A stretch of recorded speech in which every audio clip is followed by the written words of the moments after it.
La escóbula de la brújula. Dirige Jesús Callejo.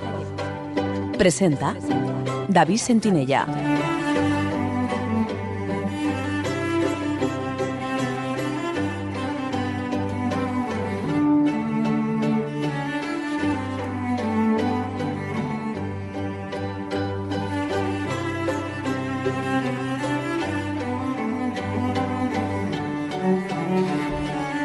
Saludos, queridos amigos. Bienvenidos a una nueva edición de La escóbula de la brújula.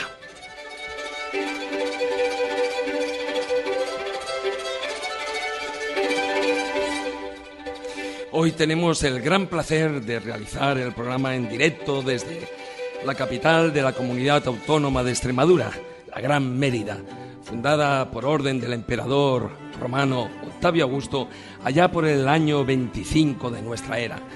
Colonia Iulia Augusta Emérita, como fue llamada, se convirtió en una de las poblaciones más florecientes en época romana y en un importantísimo centro jurídico, económico, militar y cultural, incluso por delante de Atenas. Posteriormente, llegó a ser capital de todo el reino visigodo de Hispania en el siglo VI.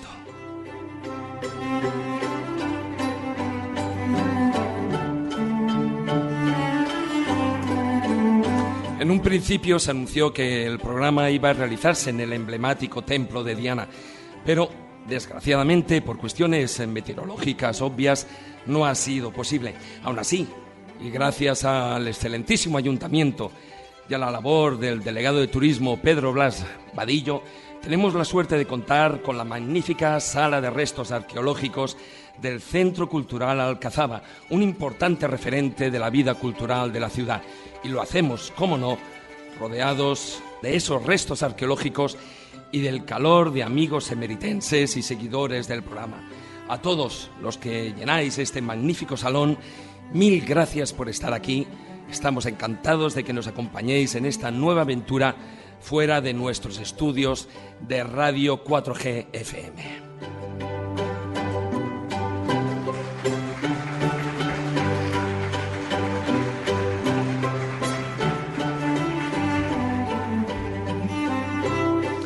Como decía, nos hallamos en una ciudad con raíces históricas y culturales muy importantes y que este año 2016 ha sido nombrada Capital Iberoamericana de la Cultura Gastronómica. Qué duda cabe que con el descubrimiento y conquista del continente americano se produjo desde finales del siglo XV un intercambio cultural y gastronómico que supuso una reforma en la alimentación y una revolución de los sabores. Así, a la lista de alimentos sagrados ya conocidos en el ámbito judeocristiano, pues como el aceite, el pan ácimo, el vino o los dátiles, venían a sumarse otros más extraños sabores y tintes exóticos como el maíz, el cacao, la piña, el pimiento o el tomate, cuyos orígenes eran cuando menos legendarios. A lo largo del programa, y en especial en el filandón, analizaremos desde la óptica histórica y antropológica la dimensión espiritual de la comida, el porqué del carácter sagrado de algunos alimentos, así como la prohibición de otros, dependiendo del punto de vista de cada religión.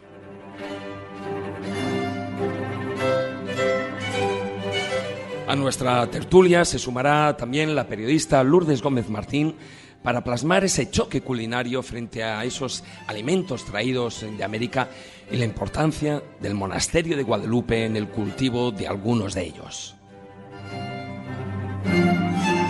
Además, abriremos las secciones con el zurrón del caminante, en el que nos acercaremos hasta la Sierra de Gata, un verdadero paraíso micológico, para visitar Robledillo de Gata, posiblemente el más turístico de todos los pueblos de la sierra, y también el Castillo de Trevejo, una antigua fortaleza musulmana reconvertida en castillo en el siglo XV, cuando las órdenes militares como la de Santiago dominaban esta zona.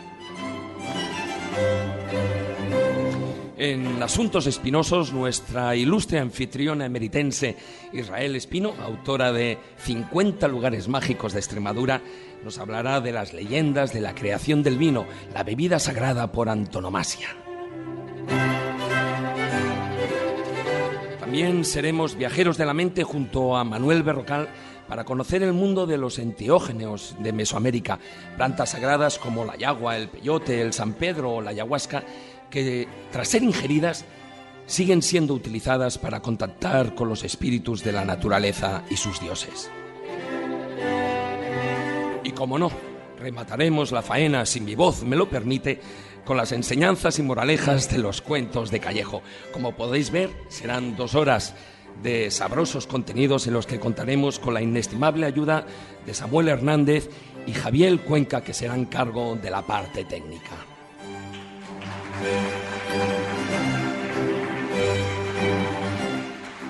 Dicho esto, y con todos los ingredientes preparados para disfrutar de una nueva edición de Gula Cultural, os invitamos a subir a nuestra escóbula voladora para conocer las raíces ancestrales de los alimentos sagrados y su influencia a lo largo de la historia. Así que, queridos amigos, comenzamos. Si quieres viajar a lugares con historia y sumergirte en los grandes misterios de nuestro mundo, La Escóbula de la Brújula, en Radio 4G.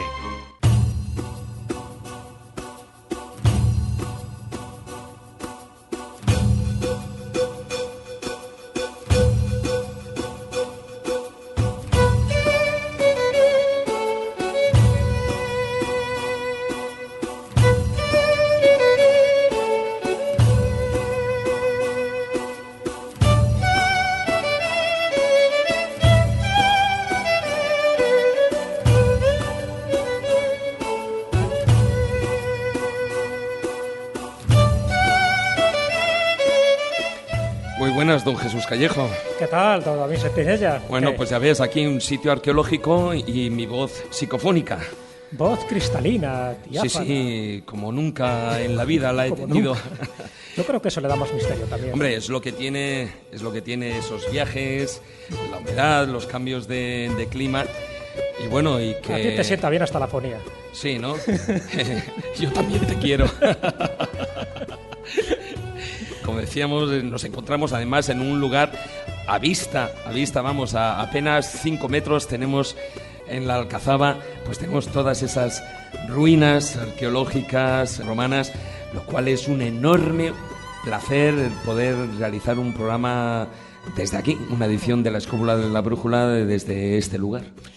Como bien sabes, David, y todos los que están aquí presentes hoy viviendo este momento único y irrepetible, tan importante es el continente como el contenido.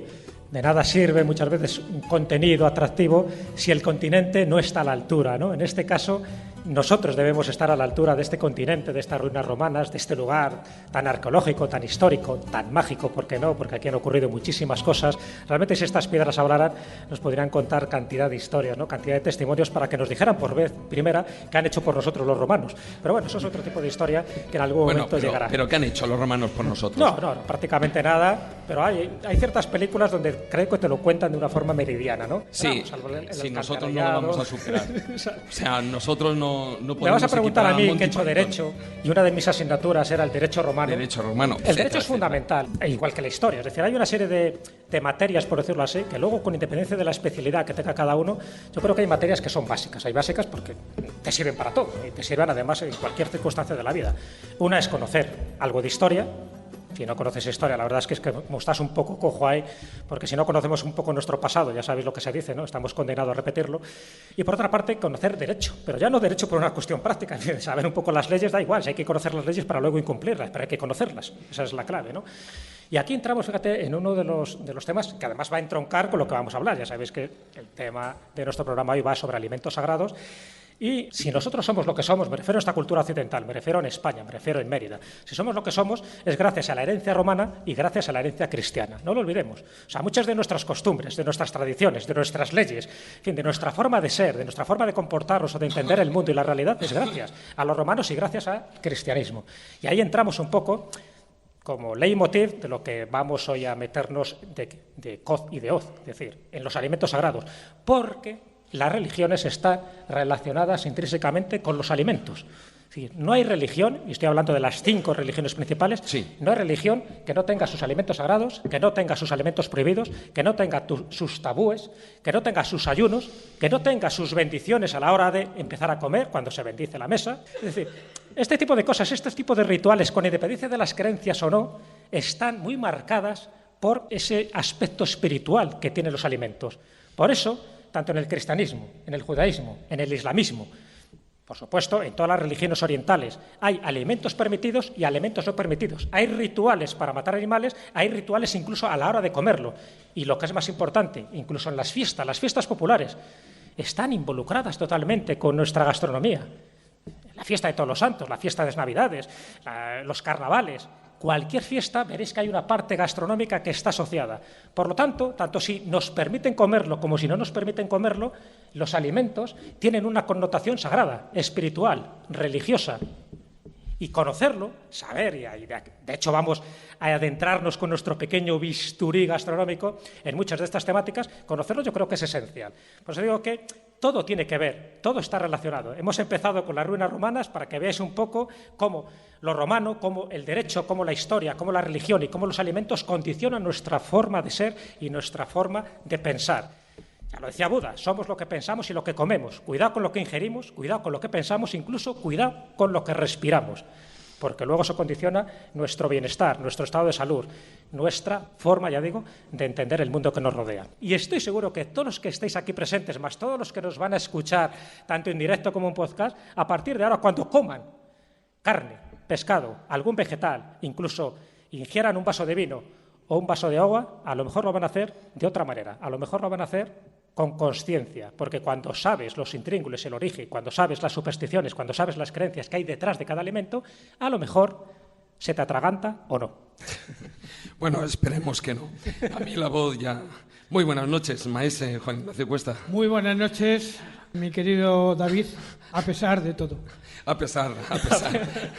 Sí, aquí todos los amigos asistentes se están riendo, pero aquí el que lo estoy pasando mal con esta voz soy yo, ¿eh? No te preocupes, ya te compensaremos adecuadamente. Bueno, ¿existe algún alimento sagrado que pudiera solucionar mi problema a estas alturas? Hay dos, el limón y la miel. Y el descanso. Lo único que... Luego más tarde, cuando terminemos el programa, claro.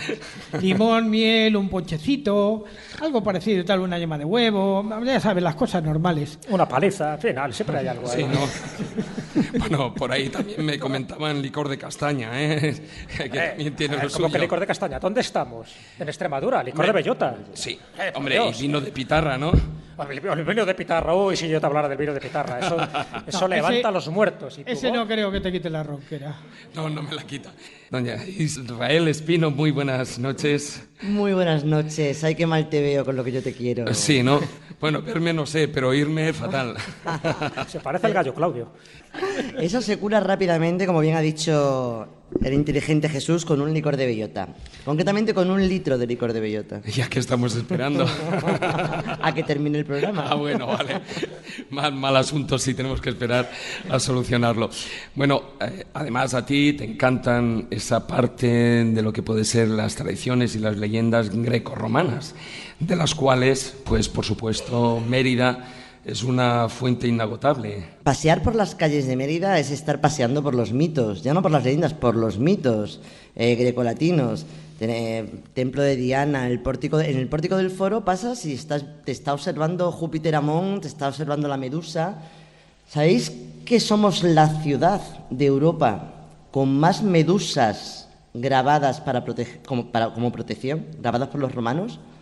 Tenemos un montón de medusas por toda la ciudad, pues paseando y te van protegiendo.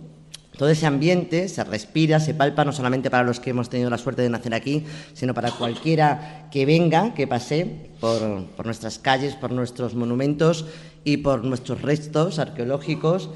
Esa mitología te salta a la cara, y también, por supuesto, nuestros alimentos sagrados. De los que hoy hablaremos, hay alimentos... De todas maneras, ser justos. No solamente hay que hablar de romanos en Mérida, porque hay un extraordinario museo visigodo, sí, señor, donde está uno de los epígrafes más importantes de toda la península ibérica. Hombre, no en vano, como decía fue capital Efectivamente, de España. del reino visigodo de Hispania. De España, En el siglo sí, VI. sí. Ahí es nada. Sí. Tenemos uno de los museos mejores en arte visigodo también, no solamente romano. No nos falta detalle, nenes. Sí, lo que a veces tendría que ayudar más la parte meteorológica, pero bueno, David, es la primera, lo que hay. son testigos todos los que es la primera vez que llueve en 4 años. ¿Te ha tocado a ti? No, ¿Te ha tocado a ti? pero si estamos No, bendecidos, la no solo lluvia eso, siempre es una bendición. Yo te diré, es la primera vez que estoy afónico en 25 años. O sea, imagínate tú. Todo es positivo, todo. Sí. Es decir, hoy nos llueve, afónico, con lo cual está saliendo un programa más misterioso, más enigmático. Es decir, no hemos reparado en gastos. Bueno, y dejar que presente también a nuestro colaborador, a nuestro compañero. Muy buenas noches, don Manuel Berrocal. Muy buenas noches. Porque aquí hoy vamos a estar hablando de esos alimentos sagrados, pero dentro de esos alimentos sagrados y también prohibidos, porque es el yin y el yang que hay en todas las religiones y en todo tipo de cultos. Pero junto a esos alimentos sagrados hay otro tipo de alimentos que no solo es que sean sagrados, sino que ayudan a contactar con los dioses y de los que también hoy nos vas a hablar. Sí, son unos alimentos muy particulares porque en realidad no son alimento. Es decir, vamos, tú te tienes que mantener a partir de ellos si vas de cráneo, no aportan caloría ninguna. Entonces tienen un gran valor, son alimentos del espíritu, no del cuerpo. Por lo tanto, es importante ese valor y entendamos que cuando en Europa vienen los señores que fueron a hacer la visita allí a América y volvieron hablando de la existencia de productos que allí se utilizaban para, en un momento determinado, entrar en contacto con sus dioses, lo curioso es que en Europa todo el mundo se echó las manos a la cabeza porque decía aquello de que qué raros son, qué cosas más raras tienen. Y se nos había olvidado que nosotros tenemos, por ejemplo, una cosa que se llama los licores espirituosos, que su razón espirituosa no es porque sean buenos, malos, dulces o demás, sencillamente porque los licores te facilitan el entrar y potenciar el lado espiritual de la persona. O sea que realmente, aunque redescubrimos la existencia de esos elementos cuando volvieron a Europa, esos elementos están en todo el mundo, de una forma o de otra, pero están. Hombre, hoy hablaremos particularmente, ya que precisamente estamos hablando de que Mérida es la capital de la cultura gastronómica iberoamericana. Vamos a centrarnos un poquitín también en esas partes, digamos, más que viene del nuevo continente. Pero ese tipo de ingredientes también han existido en Europa, han existido en el continente africano y, por supuesto, también en el continente asiático. Y hablaremos también de ese conocido soma, entre otros, otros productos, ¿no?, que ayudaban a contactar con esos dioses. Bueno, tenemos que tener en cuenta que cuando hablamos de contacto con dioses, estamos siempre teniendo un pequeño problema de traducción, porque todos estos productos no te permitían realmente, no hablábamos de elementos que te permitían entrar en contacto con Dios, te permitían entrar en contacto con tu Dios. Con tu Dios o incluso con espíritus. O espíritus cercanos, o espíritus de la naturaleza. Es decir, que ese concepto de Dios como el que tenemos nosotros es más por imposición posteriormente, por raíces culturales, católicas y esto, para poder explicar este fenómeno. Pero en realidad, lo que son todos estos alimentos espirituales, estos alimentos que de alguna manera alimentan el espíritu y liberan el espíritu de la persona, están más orientados a que nosotros entremos en contacto con el mundo que nos rodea que esos conceptos de dioses superiores y extraños, independientes a nosotros. Eso siempre. Bueno, pues vamos a dejar esta introducción aquí, pero por supuesto aquí es donde empezamos a volar con esa escóbula. Y vamos a, que mejor, ya que estamos en Mérida y estamos en Extremadura, vamos en nuestra primera sección a volar por una sierra, yo diría que mágica, que reina aquí, que es la Sierra de Gata.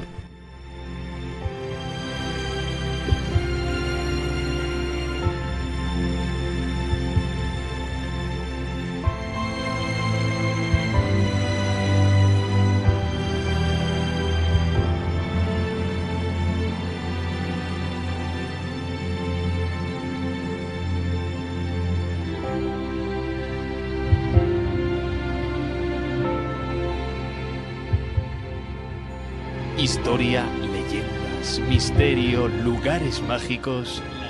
La escóbula de la brújula.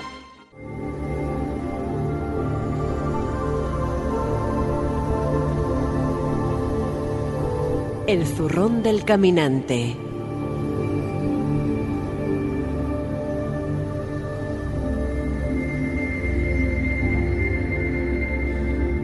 Pues, como decía Maese, nos vamos a esa Sierra de Gata, un lugar mágico y además con una parte alimentaria o alimenticia especial, porque es un paraíso lo que es toda la sierra, es un paraíso micológico. La Sierra de Gata, para los que seáis de Extremadura, no es nada nuevo. Supongo que toda la gente de Cáceres ya la conoce y yo no le voy a descubrir ningún secreto, pero el que no haya estado nunca, creo que le voy a revelar, como aquí dice nuestro amigo David, cuál es la entrada al paraíso. La Sierra de Gata es uno de los lugares más extraordinarios prácticamente de toda la península ibérica.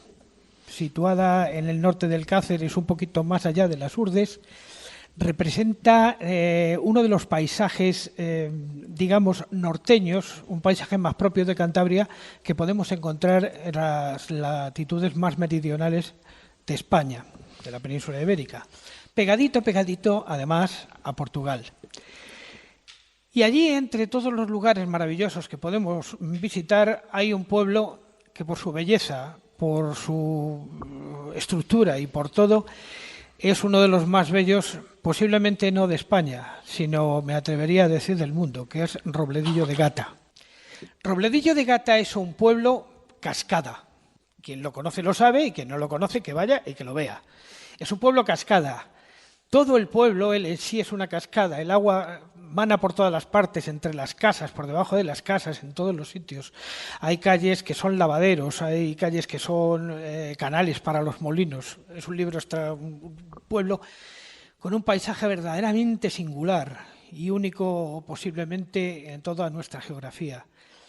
¿Qué deciros además? Que las gentes de Robledillo de Gata son capaces de hacer un vino de pitarra que es que te mueres, vamos, es una cosa. Allí en los sótanos preparan unas orzas de barro donde meten el vino de pitarra y lo van macerando en forma artesanal hasta que uno lo descubre, llega, le invitan y termina saliendo a medios pelos de todas esas cuevas. O sea, aquí Israel lo puede certificar porque ha estado por allí, claro. Es un pueblo bellísimo, como toda la Sierra de Gata. Desgraciadamente en los últimos años ya sabéis que ha tenido unos cuantos incendios, porque la carretera que va hacia Ciudad Rodrigo, pasando por, creo que es por el Acebo, ¿no, Israel? Se llama el pueblo, ¿no? Sí. Se quemó toda aquella zona y tal, pero bueno, es una tierra con un potencial regenerador tremendo.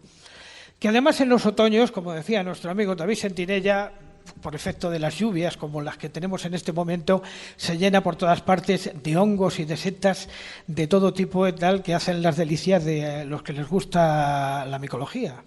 Además es especialmente abundante en una seta muy concreta que es capaz de mandarte a los cielos, a los séptimos cielos, que es la manita muscaria, que tomada así se quita esa setita de los enanitos, la coloradita, sí. La de las pintitas y tal, la que son como las casitas de los enanitos, es capaz de producirte un viaje alucinógeno verdaderamente extraordinario.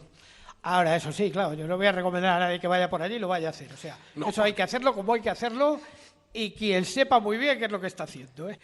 No se le vaya a ocurrir ahora ir a alguien a buscar la seta y meterse un estofado de setas No hagas proselitismo, maese, no hagas proselitismo. De manita muscaria. Y además incluso se vaya a poner muy malito con una gastroenteritis. Claro, te estás un poco adelantando lo que es la sección de Manuel, porque es verdad que la manita, igual que otro tipo de sustancias enteogénicas, te permiten abrir las puertas de la percepción y por lo tanto te permiten entrar en contacto con los dioses. No, pero si yo lo único que cuento es que en la Sierra de Gata hay muchas.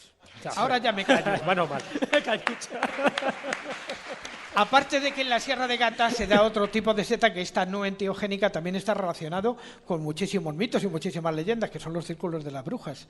En la parte de la norte de la Sierra de Gata podemos encontrar los círculos de brujas. Los círculos de hadas también se suelen llamar. Círculos de hadas también, que son unas formaciones que parecen hechas por unas hadas que danzan de noche porque los micelios hacen que las setas crezcan o los hongos crezcan en forma de círculo. Bueno, luego tiene una explicación más prosaica, que son los micelos de estos hongos que crecen de forma, pues eso, circular, ¿no? Pero bueno, la verdad es que en aquellos lugares donde crecía, la imaginación se expandía, ¿no? Y se pensaba que era la señal o la muestra de que por la noche, sobre todo en noches de luna llena, las hadas, los espíritus elementales de naturaleza, las brujas en sus aquelarres, cuando eran fiestas propicias para ello, pues dejaban ahí sus señales. Y como las setas, como tú bien lo has dicho, además, la Verita Muscaria está muy relacionada siempre como la habitación, el habitáculo de los gnomos, en fin, de este tipo de seres elementales muy afín a estos elementos naturales, pero elementos naturales que, ya digo, te abren las puertas de la percepción. Eso es muy interesante, porque hay plantas de poder, que luego no es el momento de hablar de ellas, pero no por casualidad esas plantas de poder están relacionadas con los dioses mayores y menores.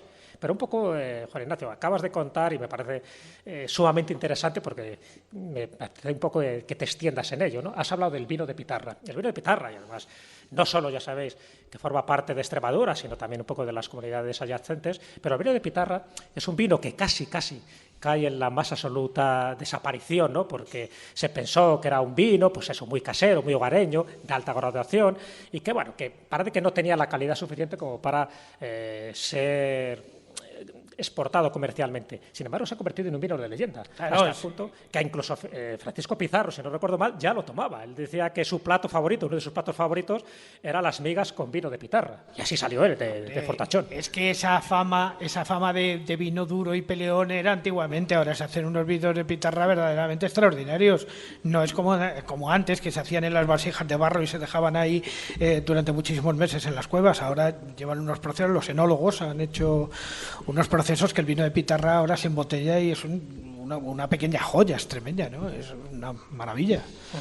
Sí, además es más conocido a lo mejor la población de Montánchez, ¿no?, en Cáceres, pero sin embargo se ha extendido en muchísimos más lugares. Bueno, y yo creo que hay que reivindicar un poco este tipo de vino, ya digo, casero, hogareño, que servía además para esas reuniones, ¿no?, que se hacían al calor del hogar, con tu vinito, con tu leyenda, con tu tradición, y eso que hay que reivindicarlo de alguna forma, que es el filandón, de alguna forma lo que intentamos reivindicar también, ¿no?, que es la tertulia y la reunión de mujeres y de hombres para contar aquello que normalmente no se cuenta en otros lugares, siempre historias de aparecidos, historias de fantasmas o historias de duendes, y ya no digo todas las historias que se conoce Israel Espinos. Por eso digo que la gastronomía, en este caso el vino, está muy asociado precisamente a las tradiciones de cada lugar y en concreto a las tradiciones de Extremadura. Sí, indudablemente. Y bueno, ya que nos hemos puesto a hablar de vinos y de todas estas cosas, vamos a hablar de dioses que propiciaron en el pasado la creación de estos vinos, porque los dioses típicos extremeños de antes de que los romanos anduvieran por aquí fueron los que vamos a conocer ahora, porque si nos vamos a la localidad de San Martín de Trevejo y subimos al castillo de Trevejo, observaremos que en el medio del patio, ese castillo que decía, según decía David, era árabe y que se restauró en el siglo XV, justo en medio del patio tiene un área de sacrificios a los dioses antiguos de Extremadura, en concreto a dos, Baélico o Endobélico, que también les decían los lusitanos, que es un dios relacionado con las profundidades, con la sabiduría, el guardián de los misterios y el guardián de los tesoros. Pero había otra diosa que es la diosa de la fertilidad, precursora de Cibeles, que es Ataecina o Adaegina, que está muy presente en la geografía extremeña, sobre todo en esta zona que estamos hablando, y de la que tenemos noticias porque han aparecido un montón de epígrafes que la sitúan en una ciudad romana que se llamaba Turo Briga, pero donde realmente conservamos epígrafes que nos hablan de Adaegina ya de una manera absolutamente determinante es en la iglesia de Alcuéscar, la iglesia visigoda de Santa María del Trampal, en cuyas piedras vamos a encontrar muchos epígrafes destinados o digamos dedicados a Adaegina, en lo que ya tenemos una iglesia cristiana que precisamente cristianizó de alguna manera todos los cultos paganos que se daban en la región. Además, ese culto a Adaegina, pues ahora en nuestros tiempos modernos ha llevado a algunos que se han inspirado para realizar estatuas de tan extraña diosa, colocando una, por ejemplo, en Arenas de San Pedro, que es... Bueno, es fea de tres pares de narices, es una cosa horrible. Se la han imaginado muy rara, pero ahí está. Adaegina, como os digo, es la precursora de la Cibeles romana y evidentemente está relacionada con los ciclos de la naturaleza y los ciclos de fertilidad. Una de las viejas diosas del norte de Extremadura. ¿Tienes que añadir algo tú, por ejemplo, sobre ella? Que aquí en toda esta zona se le relacionaron los romanos con Proserpina, que es Ataecina Proserpina. También, efectivamente. Justo a 15 kilómetros de Mérida hay un pantano romano, un lago, una presa romana, que es la presa de Proserpina, que allí se encontró, como tú bien sabes, no sé si te voy a pisar la historia, una de las pocas tablas de maldiciones hechas en mármol, en la que alguien había arrojado al lago, convencido de que los lagos comunicaban el inframundo con este mundo, para que llegase bien a Ataecina Proserpina, le habían arrojado esta lápida en la que pedían que se maldijese a un ladrón. Esa lápida se conserva en el Museo Nacional de Arte Romano de aquí de Mérida y pone: Ataecina Proserpina, : te ruego castigues con dureza al que me robó, : 3 pantalones, 4 túnicas, 3 camisas. Un inventario. A día de hoy no se sabe si la romana o el romano era un fashion victim o es que tenía una tienda de ropa, que también podía ser. Pero la verdad que se ve que estaba muy mosqueado, entonces decidió tomársela por la tremenda y arrojó esta invocación a las maldiciones de Proserpina al lago de Proserpina, que por eso además recibe ese nombre. Muy bien. Y además ya sabéis que otra variante, tú lo acabas de decir, ¿no?, de Ataecina podría ser Cibeles, y en aquellos lugares donde había un culto a Cibeles, un culto a pagano, ¿sabéis luego cómo se cristianiza? Con un culto a Santa Eulalia. Tiene que ver con las ánades, con patrona las de hojas. Mérida. Exactamente, por eso te digo, que no por casualidad esa diosa pagana poco conocida va derivando en una diosa madre que es Cibeles, y esa diosa madre, cuando se va cristianizando, hay que buscarle una advocación cristiana determinada, y Santa Eulalia, en fin, por unos elementos simbólicos que no viene al caso contar, y que incluso tiene que ver con el juego de la oca, con las 13 ocas, también así ocurre, por ejemplo, en la Catedral de Barcelona, que está dedicada a Santa Eulalia, tiene que ver con algunos templos dedicados a Santa Eulalia. Por cierto, a la iglesia de Santa Eulalia vamos a llevar porque ya sabéis que Santa Eulalia es la patrona de las cuerdas bucales, porque Eulalia significa hablar bien. Es verdad. Sí, exactamente. Pues no es el caso, ¿eh? Muy bien. ¿Quieres apuntar algo más? Bueno, por cierto, nosotros estuvimos en el castillo de Trevejo hace unos años. Sí. No sé, Israel, cómo estará ahora, porque empezaba a tener... Está igual. Sí. Yo esto hace muy poco y está igual. Está igual. Se puede visitar. Sí, las ruinas que quedan. Es un paisaje como de, o sea, cuando está con la niebla es un paisaje mágico, de esos mágico, sí, absolutamente mágico, de los más bellos posiblemente que hay. Sí, totalmente de acuerdo con Maese. Es un lugar que no ha perdido para nada su esencia, en el que solamente entrar allí ya te transporta a otro... Pueblos de cuento de hadas, os lo sí. garantizo. Si vais por allí, observarlo porque es de cuento de hadas. De verdad. Bueno, pues dejamos los cuentos y vamos a por otras leyendas.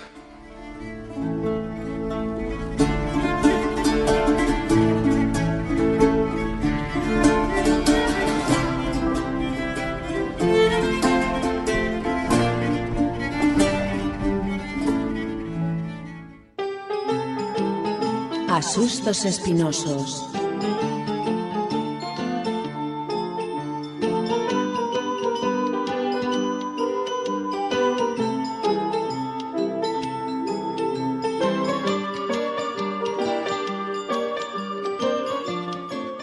Como decía, tanto hablar del vino de Pitarra, y tú nos traes precisamente no cuentos, sino las leyendas de la creación del vino.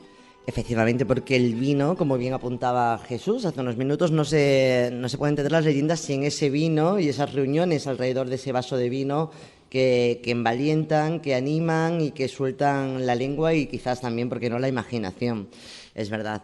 Elemento y alimento sagrado como pocos. El vino, relacionado con la sangre. No voy a entrar aquí en toda la simbología. El simbolismo, ¿no? Pero eso ya os lo dejo para vosotros. Pero incluso como tema de leyendas, no hay una ni dos. Hay por lo menos, como mínimo, 3 leyendas que hablan de cómo se crea esta bebida, el vino.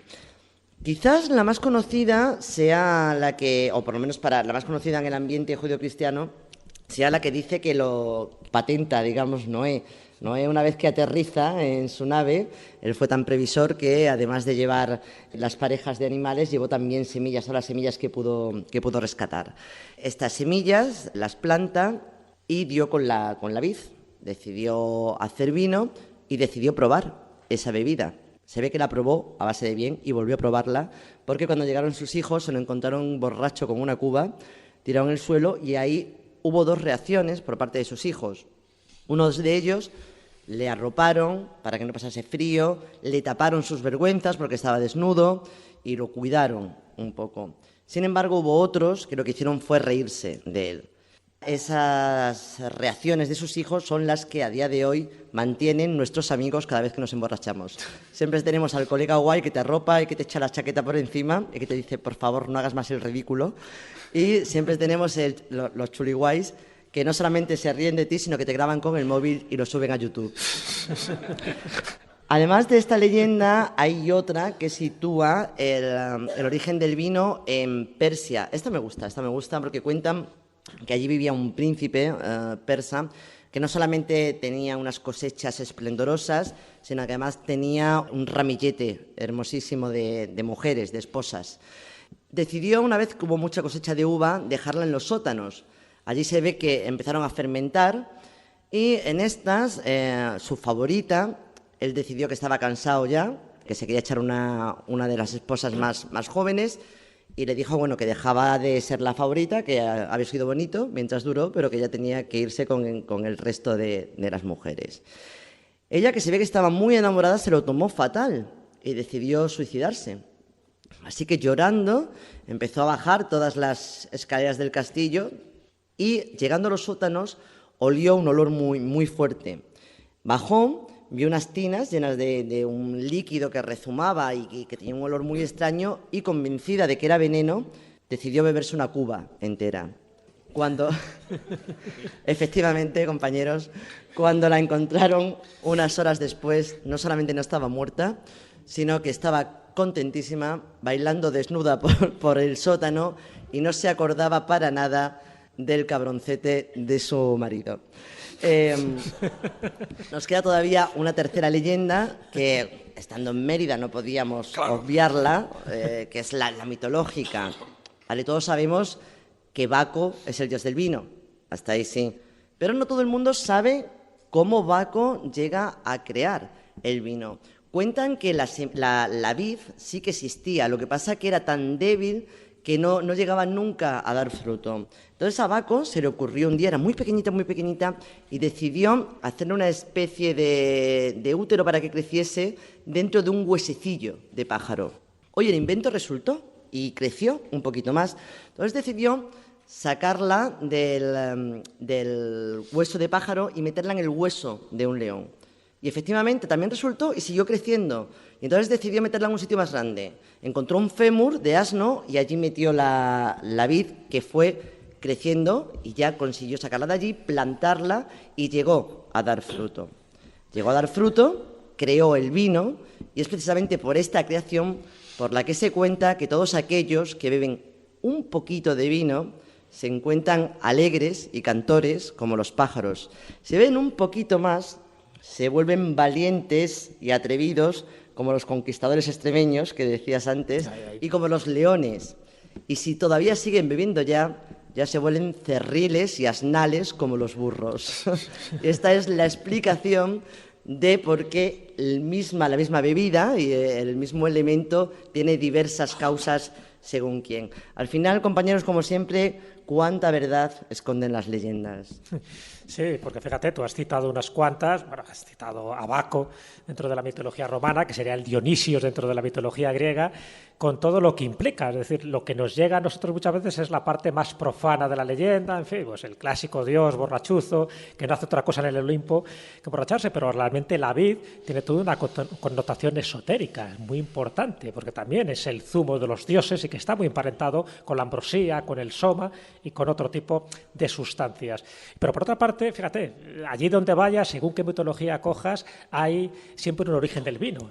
Cuando vas a Egipto te cuentan que el origen del vino realmente es de Osiris. Osiris es el que de alguna forma ofrece la vid y enseña al ser humano a cultivarla para que luego produzca el vino. Y que Isis pues es la que protege en ese proceso pues para que los dioses malévolos, entre ellos Set, no agrie el vino o no cree el tufo, que en definitiva es la que crea la muerte, ¿no? Ese es el problema, ese es el tabú que también estaba asociado al vino, que cuando no se sabía bien, cuando fermentaba, ese tufo es lo que creaba un ambiente tóxico y la gente moría. Entonces había ahí como una especie entre la alegría espirituosa que te genera el vino y la muerte que venía para aquel que no estuviera preparado. Fíjate todo lo que significa eso, ¿no? Como de camino iniciático. Para llegar a la sublimación de ese líquido vital, tienes que antes pasar por una serie de peligros y tienes que contrarrestarlos. Eso es muy interesante porque prácticamente todas las culturas, incluso todas las religiones, tienen la leyenda del vino, igual que la del pan, porque son alimentos básicos y a la vez alimentos sagrados. Sí, no, efectivamente, y además son dos elementos que permanecen en todas las religiones y también en los ritos mistéricos,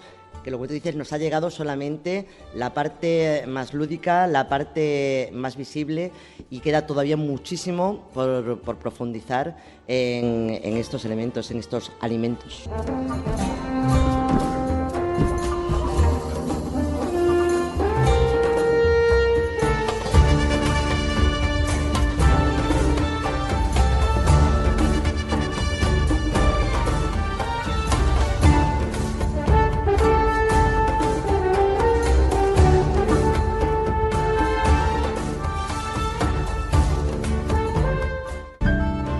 La escóbula de la brújula.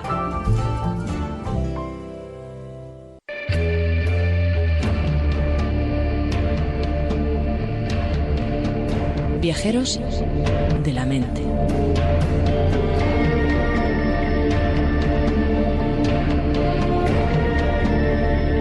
Y continuamos con las secciones, menos hasta que la voz me lo permita, en cuyo caso, en cuyo momento. Ya Jesús, continuarás tú con la faena y continuamos con esos viajeros de la mente, y nunca mejor dicho, porque precisamente con esas plantas sagradas, con esos enteógenos de los que estamos hablando, precisamente una de las cosas ya no solo es que se pretendía, como apuntábamos al principio, hablar o contactar con esos dioses, sino sobre todo, lo más importante, con el propio Dios interior. ¿No es así, Manuel? Sí, sin duda alguna. Mira, realmente todas estas plantas tienen una característica. Hoy en día se habla de plantas psicotrópicas, psicodélicas, pero en realidad esos conceptos no representan realmente lo que son. El concepto enteógeno, sin duda alguna, el que estableció Brooke, es el más importante y el más descriptivo, porque enteógeno significa entrar en contacto con tu Dios interior. Con lo cual, realmente estamos hablando del concepto de qué significan estas plantas. En Europa, nosotros se nos había olvidado que todo esto existía, porque, bueno, de alguna manera la religión católica fue de alguna forma todos estos sistemas para entrar en contacto con la naturaleza, los dioses o lo que consideráramos, lo fueron tomando a su manera para ellos, y así algunas cosas, pues bueno, perdieron el valor. Por ejemplo, dentro de los cultos mitraicos, una de las cosas más importantes era conseguir en un momento determinado que el pan fuera bendecido. Y su bendición consistía en que se desarrollara dentro del pan el ácido lisérgico, la existencia de crecimiento en un momento determinado de un hongo que iba a facilitar ese producto enteógeno que te permitía luego entrar en el proceso de comunicación con Dios cuando tú recibías directamente lo que era, pues bueno, el alimento sagrado, que era el trozo de pan que tú recibías. Si eso hoy en día nos suena un poco y nos recuerda a la comunión, sin duda alguna es que hay unas gran posibilidades de que uno evolucione a partir de otro, muchos conocimientos, porque todo lo que era el culto mitraico tiene muchos elementos dentro de la cultura católica, y hay más de los que realmente entendemos. Y entonces ocurre que... Dos de ellos, por ejemplo, que no somos mitraicos de milagro, somos cristianos casi por una casualidad, por un guiño del destino. Pero dos elementos mitraicos que ya tenemos asociados casi de forma indiscutible al catolicismo es que las misas se celebren los domingos y la aureola que tienen los santos. Eso viene del mitraísmo. Y si seguimos buscando, no entramos en la Navidad porque no es el tema de hoy. Pero bueno. Un apunte. El principal centro de culto mitraico de España estaba en Emérita Augusta.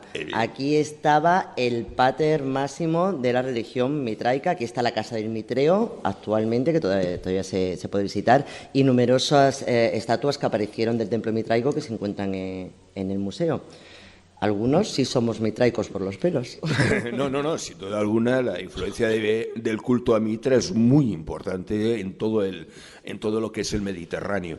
Pero bueno, eso es otro tema, lo dejamos para otro día, casi, porque me estoy saliendo No vamos a entrar del tema. porque es el 25 de diciembre. Porque se celebra el nacimiento de Jesús. Pero céntrate. Vamos a la alucinación, que en este caso Pero solamente un pequeño apunte de la importancia del mitraísmo o mitriaísmo. En el Circo Máximo de Roma, por ejemplo, ha aparecido hace ya recientemente una caverna, un santuario sagrado que está aproximadamente unos 15 o 20 metros por debajo de la superficie, donde hay un altar dedicado a Mitra, que era el que dedicaban las ofrendas los aurigas que iban a manejar las cuadrigas.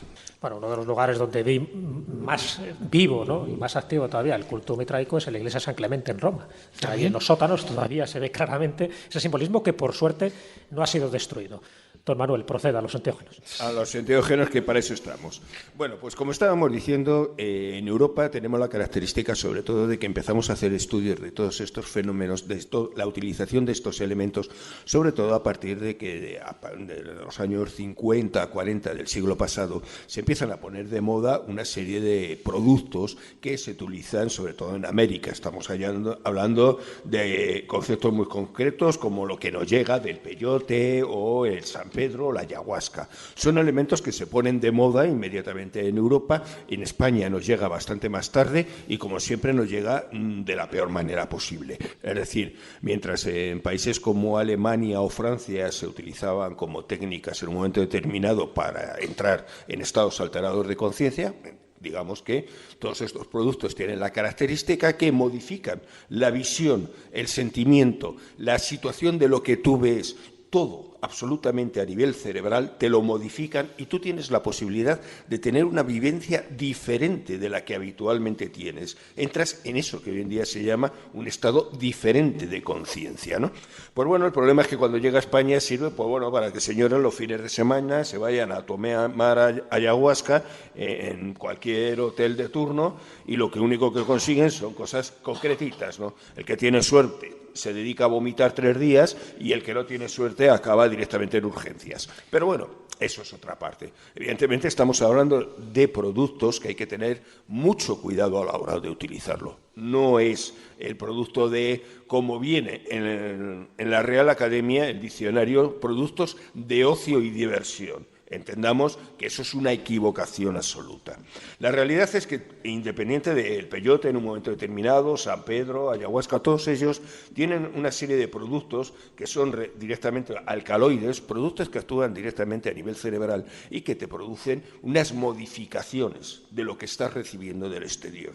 Pero esas modificaciones van a hacer, de alguna manera, que tú tengas una vivencia diferente. En realidad estamos hablando de productos que en su momento se decían que eran místicos, porque a ti te permitían abandonar este mundo, en cierto modo, sin llegar a la muerte, claro, evidentemente, y entrar en contacto con otras realidades, otras situaciones diferentes. Así, por ejemplo, el peyote realmente es que siempre ha sido el medio para entrar en mundos exteriores, mundos diferentes. El peyote tiene una capacidad principalmente que te produce una sensación de desdoblamiento de la persona y eso te va a hacer que tú puedas viajar en teoría, a otros mundos y a otras situaciones diferentes. El San Pedro, pues, por ejemplo, tiene la característica directamente de que va a producir, sobre todo, un proceso de trance muy prolongado. De tal manera que en ese trance tú tienes una posibilidad de interiorizarte y entrar en contacto con tu yo personal. Es decir, que estamos hablando de productos que están que están creados o que están utilizados realmente para que el hombre se encuentre a sí mismo, para que la persona permita en un momento determinado entrar en su mundo interior y conocerse a sí mismo. Claro, todo eso tiene que ser controlado por alguien que evidentemente sepa de qué va estas cosas, claro. Yo creo que un denominador común que tienen todo este tipo de sustancias o de plantas de poder, en fin, sea el San Pedro, sea la ayahuasca, incluso sean los psilocibes, además de entrar en contacto contigo mismo, yo creo que, por lo que dicen también las tradiciones, es ver cara a cara a los dioses. O sea, que en definitiva ahí los dioses y el alimento tiene, en fin, una causa y un efecto fundamental, porque no lo utilizaba, como tú bien has dicho, el pueblo llano, no lo utilizaba la gente profana, sino los chamanes. Es decir, la gente de conocimiento que tenía que manejar convenientemente ese tipo de información que te daban las plantas de poder. Y esa información es estar en contacto con los dioses, la información que te suministraba y que luego servía para la comunidad, para las profecías, ¿no?, que podían sobrevivir. Pero siempre el contacto de los dioses como algo cotidiano, como algo no muy lejano, sino como algo que realmente estaba ahí y que por eso había que reverenciarles, ofrecerles determinadas dádivas o determinadas ofrendas. Todos ellos, de alguna manera, eran considerados en un momento determinado como representantes casi un poquito divinos de la naturaleza. O sea, el mismo peyote, bueno, nosotros hablamos que es un hongo, todo esto y demás, pero en realidad el peyote es un dios. Es ese dios que nos permite entrar en contacto con los otros dioses. Vamos a ver, cuando tú entras en un estado alterado de conciencia, en cualquier proceso ritual, sea el que sea, siempre hay un mediador que te va a facilitar entrar con ese mundo espiritual. Y ese mediador normalmente suele ser una representación. Si nosotros lo vamos a la macumba, umbanda y demás, pues va a ser los esú. Es decir, esa representación mal llevada de una especie de diablillo que, gracias a la cultura católica, ahora confundimos con otro concepto. Pero era un mediador. En la antigua Grecia, Roma y demás teníamos los daimones, es decir, aquellos seres que nos facilitaban entrar en contacto con los dioses. Es decir, que todo proceso espiritual existente necesita un mediador, pero no un mediador humano, sino un mediador propiamente que nos abra esa puerta, esas puertas que decía el señor Jim Morrison, para entrar en el más allá, en ese otro mundo que existía. Entonces, todo eso se facilita y se facilita a través de un producto que a su vez está endiosado, por decirlo de manera, porque es representación de la ayahuasca, es la diosa ayahuasca. Como la personificación del dios. De hecho, la ayahuasca o la soga del muerto, como también se la llama, en ciertas comunidades de Brasil se le llama el santo daime. Es decir, cuando tú ingieres la ayahuasca, no ingieres un líquido proveniente de esta liana, sino que estás ingiriendo realmente al santo daime. Estás metiendo en ti una parte de Dios, que en el fondo, dentro de esa mística, todo es Dios. Es decir, hay un animismo donde de alguna forma tienes esa comunión con Dios. La diferencia está que algunos lo saben y otros no lo saben.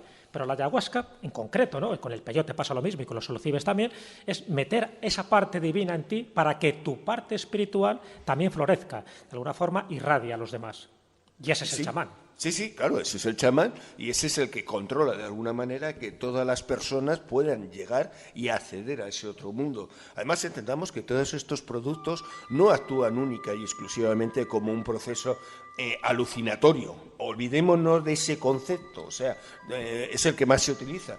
Tienes fenómenos muchas veces que no entiendes. Por ejemplo, la ayahuasca, una de las experiencias más normales que sueles tener son procesos telepáticos, con lo cual ya empezamos a tener un problema de que ahí hay algo más que en una intoxicación producida por un producto que tú estás ingiriendo. Sin duda alguna, eso hace que tu organismo, tu espíritu, llamémoslo como queramos, adquiere una dimensión diferente y te va a facilitar, sin duda alguna, el llegar a entender mejor ese entorno en el que vives. Eso sí, siempre con cuidado.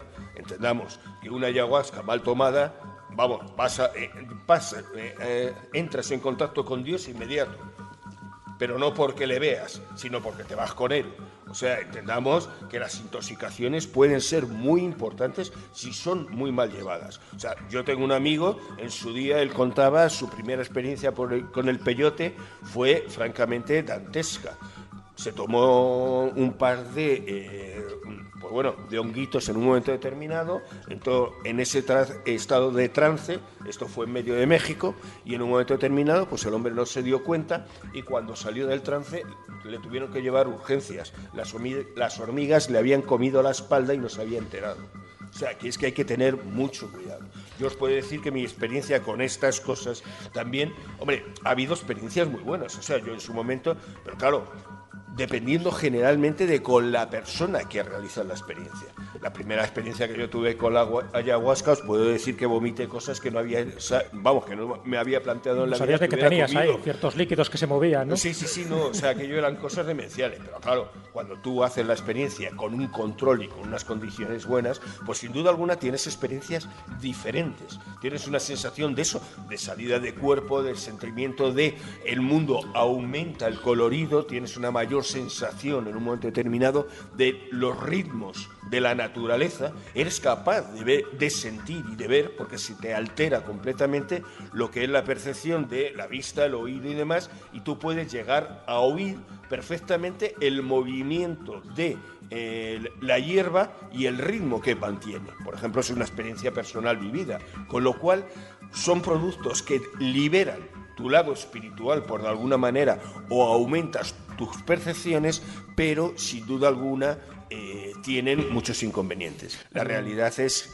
que estos productos, sin duda de que hemos conocido que allí se utilizaban porque se han conservado a lo largo de los años, nos han permitido entender que realmente nuestras religiones también han estado todas asociadas a ellas. Y lo cierto es que ciertos movimientos dentro de lo que es la evolución del ser humano consideran que realmente si hoy en día tenemos el cerebro que tenemos y somos capaces de funcionar, es porque hubo ciertos simios que en un momento determinado empezaron a utilizar estos drogas de poder, estos productos, y eso les desarrolló una situación especial que no tienen la mayoría de los animales, y es el concepto de la asociación de ideas, y eso nos ha permitido crear y ser lo que somos realmente. Bueno, ya sabes que hay toda una teoría que es una teoría, pero ha defendido Robert tiene Graves, una base, claro, diciendo que realmente la manzana del paraíso de Adán y Eva realmente no era una manzana, sino que realmente era una de estas drogas o sustancias que amplió la conciencia, y es cuando se dieron cuenta de lo que eran, ¿no?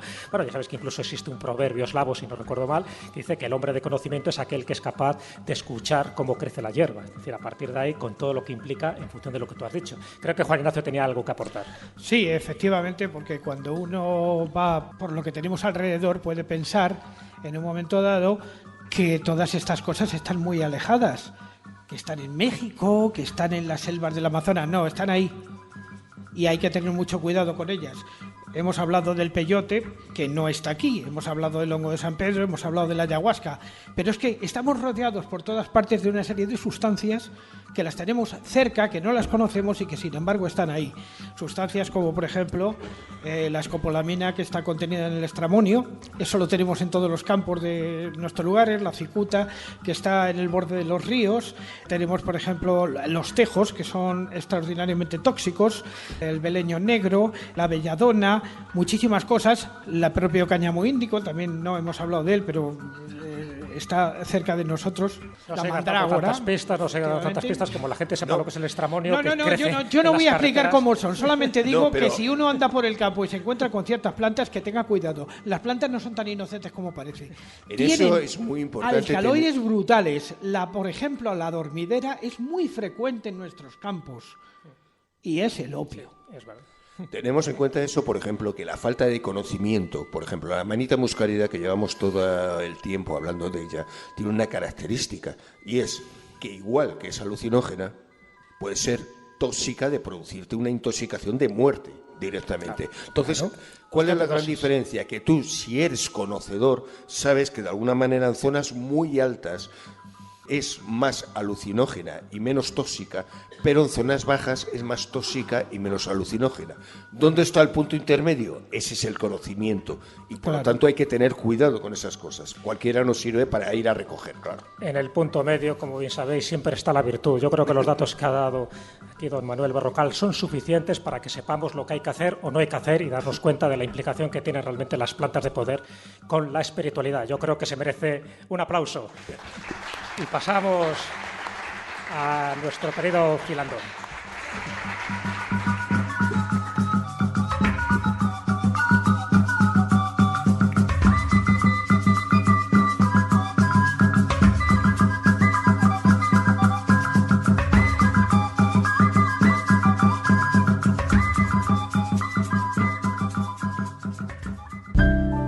La escóbula de la brújula.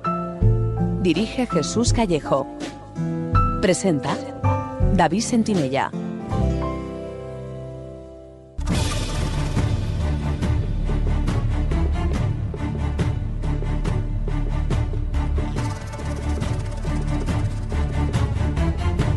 Comienza El Filandón.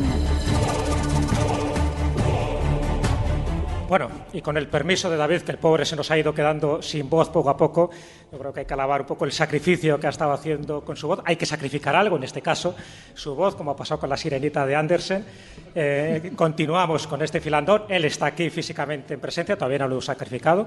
Y qué menos, ¿no?, cuando tenemos esta mesa rodeada de viandas con ese vino de pitarra, ese filandón tan querido en estas tertulias, ¿no?, que se presta precisamente para dar rienda suelta a la imaginación, para dar rienda suelta a las leyendas. Ya digo, en este lugar tan importante, pues hay que hablar, como no, de Extremadura, de la importancia de los alimentos. Y para eso tenemos una invitada muy especial hoy con nosotros en la escóbula de la brújula, en este filandón. Hace tiempo ya que estaba previsto que llegara, pero hoy estamos en su tierra, extremeña de pro. Estoy hablando ni más ni menos que de la gran periodista Lourdes Gómez Martín. Un aplauso para ella. Bueno, Lourdes, muy buenas noches. ¿Qué tal te encuentras aquí con los tuyos? Buenas noches, Jesús. Estoy encantada de estar rodeada de tantos y tan buenos amigos en la escóbula, en este filandón que, por cierto, si estuviéramos en las Urdes sería el serano, ¿no? Ese serano en el que se contaban las historias que ocurrían al calor de la hoguera y que pega mucho, ¿no?, en este entorno en el que estamos. Como te decía, estoy encantada porque aquella estudiante de periodismo, ustedes no lo saben, pero mi primera entrevista cuando era una estudiante de periodismo fue a Jesús Callejo. Es verdad. Porque yo era una... Yo fui al conejillo de Indias. Él fue y la verdad que la experiencia salió muy bien, así que... Fue una entrevista muy bonita, muy entrañable. Para mí es muy emocionante estar con todos vosotros. Bueno, para el que no lo sepa, Lourdes Gómez es periodista, pero además especializada en ese periodismo de misterio. Desde luego tiene un largo futuro y esplendoroso futuro por delante. Ya ha investigado muchísimos casos en Extremadura muy relacionados con el mundo ufológico, con el mundo parapsicológico, y desde luego, cuando ella sabía que íbamos a hacer un programa dedicado a los alimentos sagrados, y en este caso también aquí en Mérida, en Extremadura, pues propuso un tema que me pareció sumamente interesante, porque tiene que ver con ese cambio culinario que hubo con el descubrimiento de América. Ahora nosotros, cuando tomamos una ensalada, bueno, consideramos muy habitual encontrar el tomate, con el pimiento, en fin, ciertas sustancias que no existían antes de 1492. Sin embargo, eso supuso toda una generación, todo un paradigma culinario a todos los niveles, ¿no? Para bien, evidentemente. Y eso que el tomate es una planta solanácea y que muchas tienen además que ver con productos tóxicos, lo cual hace que el tomate se ha salvado y es comestible.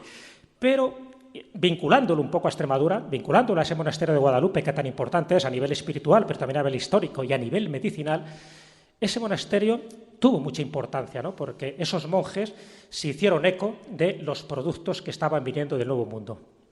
Hay que tener en cuenta que Guadalupe tiene una importancia capital en cuanto al descubrimiento y la conquista de América, no solo por la fe que profesaban en la Virgen de Guadalupe los conquistadores extremeños que llegaron hasta aquellas tierras, hasta el Nuevo Mundo, sino también porque las personas que hicieron posible ese descubrimiento también tenían una relación especial con el monasterio de la patrona extremeña. Hablo de la reina Isabel la Católica, que decía en muchas ocasiones que Guadalupe era su paraíso en la tierra. Y también hay que tener en cuenta que Cristóbal Colón, antes de su viaje, fue hasta el monasterio y posteriormente también. De hecho, la conocida como Isla de Guadalupe se bautizó así en honor a la Virgen extremeña por una promesa que Colón hizo en el segundo viaje hasta América, una promesa que hizo a los frailes del monasterio. Además, hay también que apuntar que, bueno, vamos a hablar de los alimentos, pero no solo alimentos. El primer oro que llegó de América fue destinado al monasterio como ofrenda a la Virgen, y también los 2 primeros indígenas que llegaron desde el Nuevo Mundo fueron bautizados en el monasterio. Colón los llevó hasta allí, y de hecho esa pila bautismal sigue presente en Guadalupe, está justamente en la fuente que hay en la plaza frente al monasterio, y si pasáis al interior a la iglesia podéis ver en la parte trasera, en la parte de atrás, un cuadro que representa ese momento, el bautismo de esos 2 indios que se hicieron, formaron parte del personal, ¿no?, de Cristóbal Colón, y que llegaron hasta el corazón de Extremadura. En cuanto a los alimentos, muy importante, el pimiento, fundamental. Para nuestra cocina es fundamental esta especie, pero el primero que trae hasta Extremadura y hasta España y Europa ese alimento es Cristóbal Colón. No se sabe con seguridad, pero parece ser que las primeras semillas él, tras el primer viaje, ya las trae consigo y las deposita en el monasterio de Guadalupe. Los jerónimos de Guadalupe son los primeros que cultivan por primera vez el pimiento aquí en Extremadura, y además por contacto, ¿no?, también se las pasan esas semillas a los frailes del monasterio de Yuste, que también empiezan a cultivarlas. Y esto es muy importante porque todos sabemos que la comarca de la Vera, en la que se enmarca ese monasterio de Yuste, es hoy día una de las regiones principales de cultivo del pimiento y sobre todo del pimentón, de ese polvo que nace a partir de machacar el pimiento y que tan famoso y tan recurrente es en nuestra cocina y que se cultiva en la Vera. O sea que ya desde el primer momento vemos esa relación, ¿no?, que tiene Extremadura con la cultura gastronómica que se genera de ese choque culinario que procede de América. Sí, nadie podrá decir que a partir de ahora que la comarca de la Vera te importa un pimiento. Ha tenido una trascendencia capital en todo esto y que mucha gente no lo conoce. Por eso es bueno, yo creo, que reivindicar y poner un poco el dedo en la llaga. Por supuesto, además es que el pimentón de la Vera, toda esa influencia viene y de alguna forma entra, ¿no?, por Extremadura. Entra por Extremadura, como digo, ya desde el primer momento. Hoy día el pimentón de la Vera es muy conocido, pero no solo el pimentón de la Vera, ¿no? Hay otros elementos. Por ejemplo, el tomate. Miajadas, en la provincia de Cáceres, es la capital europea del tomate. Hoy día esta zona de regadío de Extremadura es de las más importantes del mundo en cuanto a su cultivo, y ese tomate vino de América. Pero hay que contar una curiosidad, ¿no? Y es que al principio el tomate no se consumía porque la gente pensaba aquí en España que el tomate pues que era perjudicial, y lo pensaban porque era parecido a plantas venenosas que había aquí, como por ejemplo el tomatillo del diablo, la hierbamora, ¿no?, que tenían ese parecido con el tomate. Entonces, ¿para qué se usaba? Pues su uso era ornamental. Como esos barcos de América llegaban hasta el puerto de Sevilla, en Sevilla comenzó a hacerse normal, habitual, que en los balcones, en las fachadas de las casas pudientes de Sevilla, se plantaran maceteros con tomates, patatas y este tipo de tubérculos que pues era una exhibición, ¿no?, de opulencia, pero en ningún caso pues se consumía. No es hasta que el médico y botánico Nicolás de Monardes, que publica una obra en su época en la que hablaba de los beneficios del tomate para la salud, que se empieza a consumir. Pero como decíamos al principio, era solo un uso ornamental. Y Colón, en su primer viaje, no solo trajo semillas de pimiento, también descubrió en la isla de Guadalupe la piña, que para los indígenas que vivían en esta isla era un alimento prácticamente divino, que procedía de los dioses. Y sin embargo, cuando llega aquí, pues también es de esos alimentos que no se consumía al principio, pues a lo mejor por su forma, porque creían que era perjudicial. Una anécdota es que al parecer la piña se la ofrecieron al rey Carlos I, que además hubo que hacer una serie de malabarismos para poder traerla fresca para su consumo desde América hasta aquí, y sin embargo el monarca no quiso consumirla, decía que tenía un buen olor, pero que no quería probarla, ¿no?, porque no le daba buena espina. Y algo parecido ocurrió con el chocolate, el cacao, tan importante, ¿no?, pues no solo aquí, sino en todo el mundo. El cacao era una cosa que no solo se utilizaba como alimento. También se usaba como moneda de cambio. Y esto sorprendió mucho a los cronistas, que apuntaban a que, claro, como alimento solo lo utilizaban las personas ricas, porque los pobres indígenas, ¿cómo iban a comerse en su moneda, la moneda que utilizaban para poder comprar y adquirir otro tipo de alimentos? Entonces, en México, cuando lo ve Hernán Cortés, lo ve en la corte de Moctezuma, no lo toma, ¿no?, el pueblo llano, es decir, es el alimento sagrado, es el alimento de los dioses. Y de hecho así fue considerado el primer chocolate como tal, que el primer chocolate no tiene nada que ver con el que conocemos ahora. El primer chocolate no había azúcar, era bastante amargo, precisamente esa amargura es lo que les ponía en contacto precisamente con la divinidad. O sea que, y eso de alguna forma también, ¿no?, siguió aquí. El chocolate era para las clases pudientes, para los nobles, para los hidalgos, y todavía al pueblo llano le costaba, ¿no?, hasta que alguien creo que le puso azúcar y empezó a ser popularizado. Sí, de hecho creo que fueron unas monjas de Colombia las que por primera vez empiezan a aplicar otros ingredientes como la vainilla, por ejemplo, y endulzan, ¿no?, el sabor de ese chocolate. Con respecto al chocolate, también muy curioso, claro, se falsificaban las pepitas. Cogían las cáscaras y las rellenaban como una especie de pasta negra para hacerlas pasar por monedas de verdad. Y bueno, hay una leyenda que dice que Colón ya trajo cacao, pero que se lo dio a probar a los reyes católicos y que no quisieron por su color, ¿no?, parduzco, y por su sabor amargo. Lo que sí sabemos es que Cortés, nuestro conquistador procedente de Medellín, trajo esas pepitas de cacao y que las popularizó, y años después ya comenzaron a llegar barcos cargados de esas pepitas. Y como decía Jesús, al principio estaba destinado pues a las clases más privilegiadas. De hecho, en las cortes europeas, la encargada de poner de moda el consumo de cacao fue una hija de Felipe IV, casada con un rey de Francia, María Teresa, que comenzó al final de sus banquetes a ofrecer a sus invitados chocolate.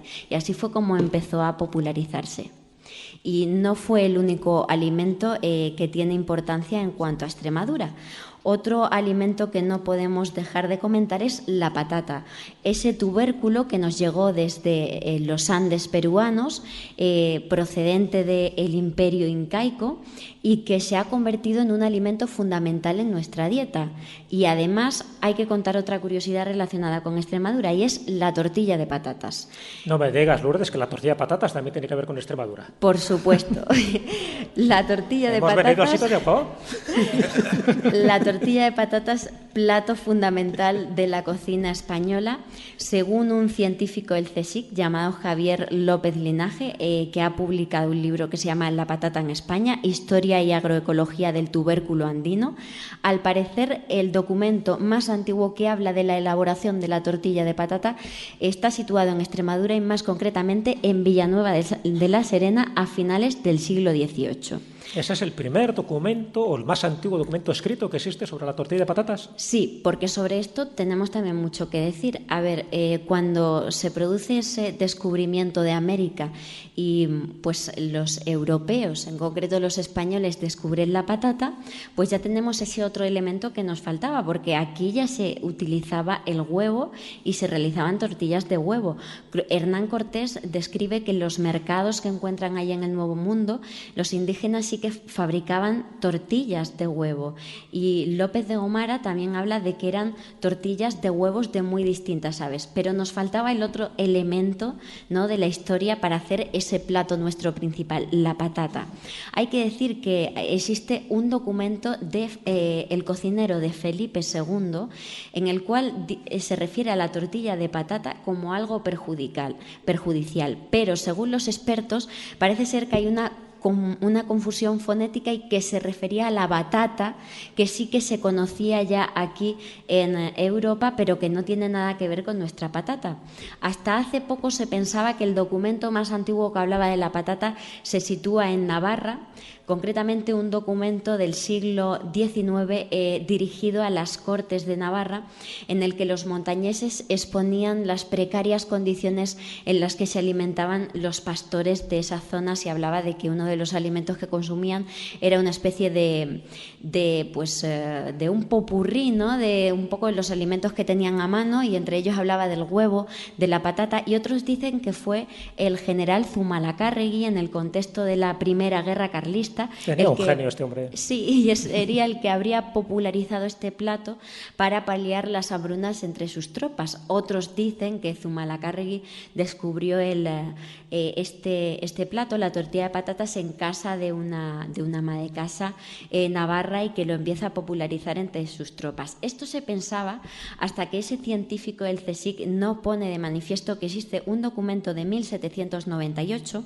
concretamente es un texto que se publicó en el Semanario de Agricultura y Artes dirigido a los párrocos, en el que se hablaba de que dos ilustrados extremeños de Villanueva de la Serena, José de Tena y el Marqués de Robledo, estaban tratando de encontrar un plato que fuera jugoso, fácil, barato de cocinar, para paliar las hambrunas que había entre la gente pobre. Ayudados por algunas amas de casa de Villanueva de la Serena, empezaron a hacer experimentos hasta que dieron con ese plato, la tortilla de patatas tal y como la conocemos, con el huevo batido, pasado por aceite. El plato en concreto que conocemos hoy día como tortilla de patata, el documento más antiguo, se data en Villanueva de la Serena en 1798.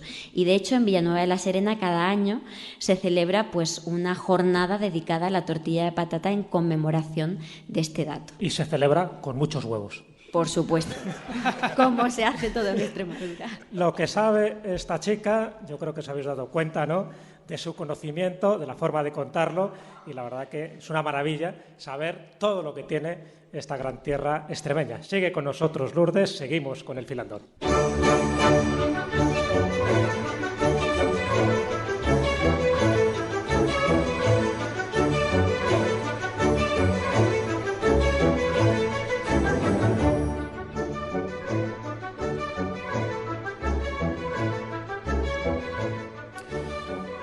Qué música, ¿no? Parece que nos da ganas de empezar a bailar, a danzar. Bueno, esto es lo que tiene el filandón, ¿no? Que hay tiempo para todo. Hay un tiempo para la guitarra, hay un tiempo para la cultura, para los datos, para la música, para la danza. Y Real Espino, yo creo que este candil te trae añoranzas, te entran ganas ahí de revivir, porque en el fondo es casi como un himno extremeño, ¿no? Hombre, la verdad que sí, yo creo que es la música que nos hace levantarnos a todos los extremeños. Yo cuando era pequeña me llevaban obligada, porque estuve en colegio de monjas, me ponían el vestido de extremeña, el traje, y me llevaban a la plaza de toros a bailar el candil. Y la verdad que eso se queda, ya escuchas esta música y te entran ganas de ponerte a tocar las palmas y a bailarlo, pero rápidamente. Luego os enseño. Hombre, eso esperamos.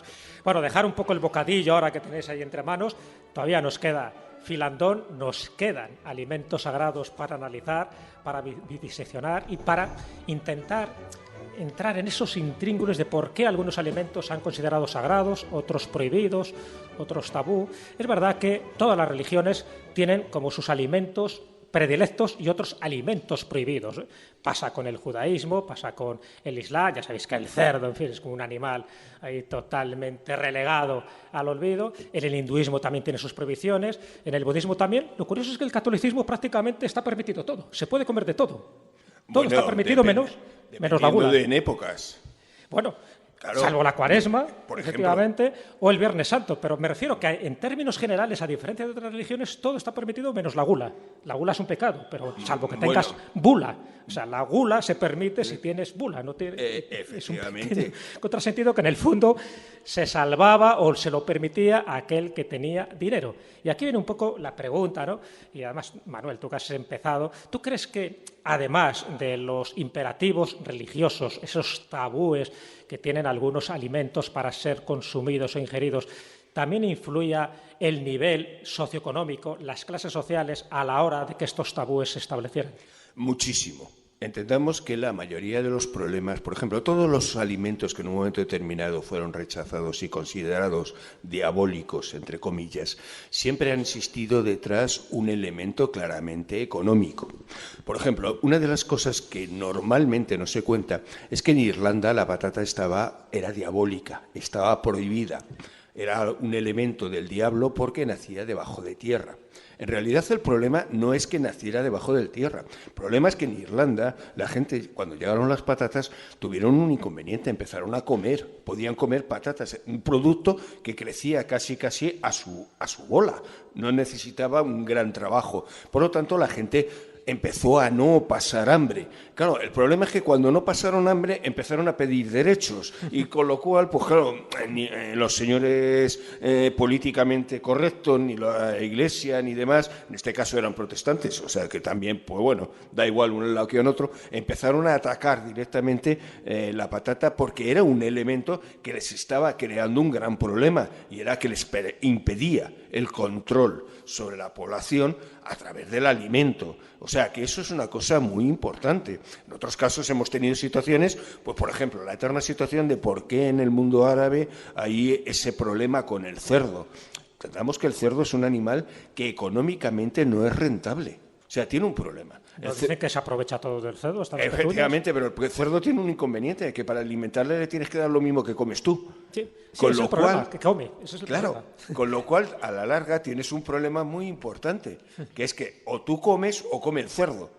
Con lo cual, lo que tienes que intentar es que el cerdo no sea utilizado porque ese otro producto que tú puedes comer te ahorras. Y lo malo es que encima el cerdo no tiene una producción tan grande en proporción.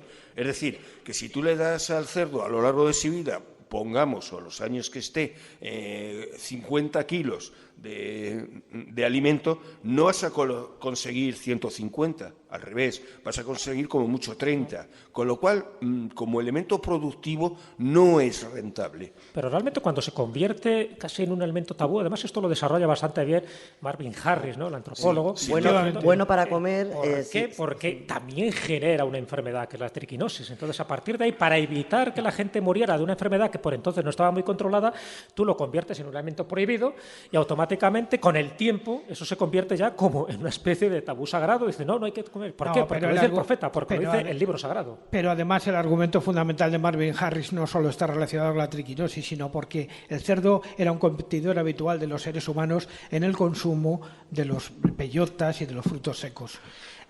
Marvin Harris no solamente trata el tema de la triquinosis, sino que va mucho más allá. También trata el de las vacas, porque las vacas son sagradas en la India, encima en un país que tradicionalmente la gente muere de hambre y sin embargo las vacas campan a sus anchas. Sin embargo, es verdad que lo explica. Clara, hay unas razones sociológicas y también religiosas. Entendamos que una familia que tiene una vaca tiene unos medios de alimentación muchísimo más importantes de lo que parece. Pues, al menos va a recibir una cierta cantidad de leche todos los días, puedes realizar queso, puedes realizar una serie de productos que de otra manera, si tú llegas, te comes la vaca, a partir de ese momento la gente pasa hambre porque no tiene ningún producto. O sea, yo es que de alguna manera creo que todo hemos partido de un punto que había animales que eran en un momento determinado, o productos de alimentación en un momento determinado, que eran sagrados y otros que no eran, pero por unas razones de tipo económicas principalmente. Económicas en sentido de esto, de que ese producto no permitía una producción importante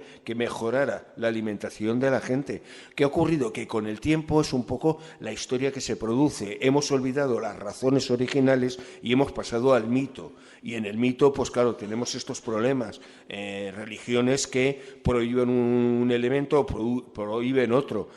Todo ello, ¿realmente hay una base religiosa de ello? Pues sin duda alguna, a lo mejor Marvin Harris lo deja muy claro, sin duda alguna, no hay una verdadera razón religiosa, hay más una razón de tipo práctico. Porque entendamos que en otras épocas la religión era la moral, era la manera de actuar en el mundo, era la ley, todo eso estaba unido dentro de la propia religión. Y todos esos conceptos eran los que facilitaban y los que hacían que la gente tuviera unos medios para vivir y unas normas para desarrollarse. Entonces, claro, no vamos a entrar en ese juego hoy en día porque es que esas normas para nosotros ya no tienen sentido. Pero una cuestión que quiero plantear, además, porque yo creo que muchos oyentes posiblemente lo tendrán en mente. Es decir, sabéis que hay muchos, y cada vez más, que son carnívoros, omnívoros y otros son vegetarianos, incluso veganos. Y muchos aducen razones éticas, razones religiosas, razones morales, de no matar a un animal, de no ingerir esa carne, porque en el fondo, si tú consumes la carne de vaca o la carne de cerdo, antes hay que sacrificarlo, y ese sacrificio, como diría un hinduista, te genera karma. Es decir, ¿hasta qué punto la gente que está convencida en comer un determinado producto tiene...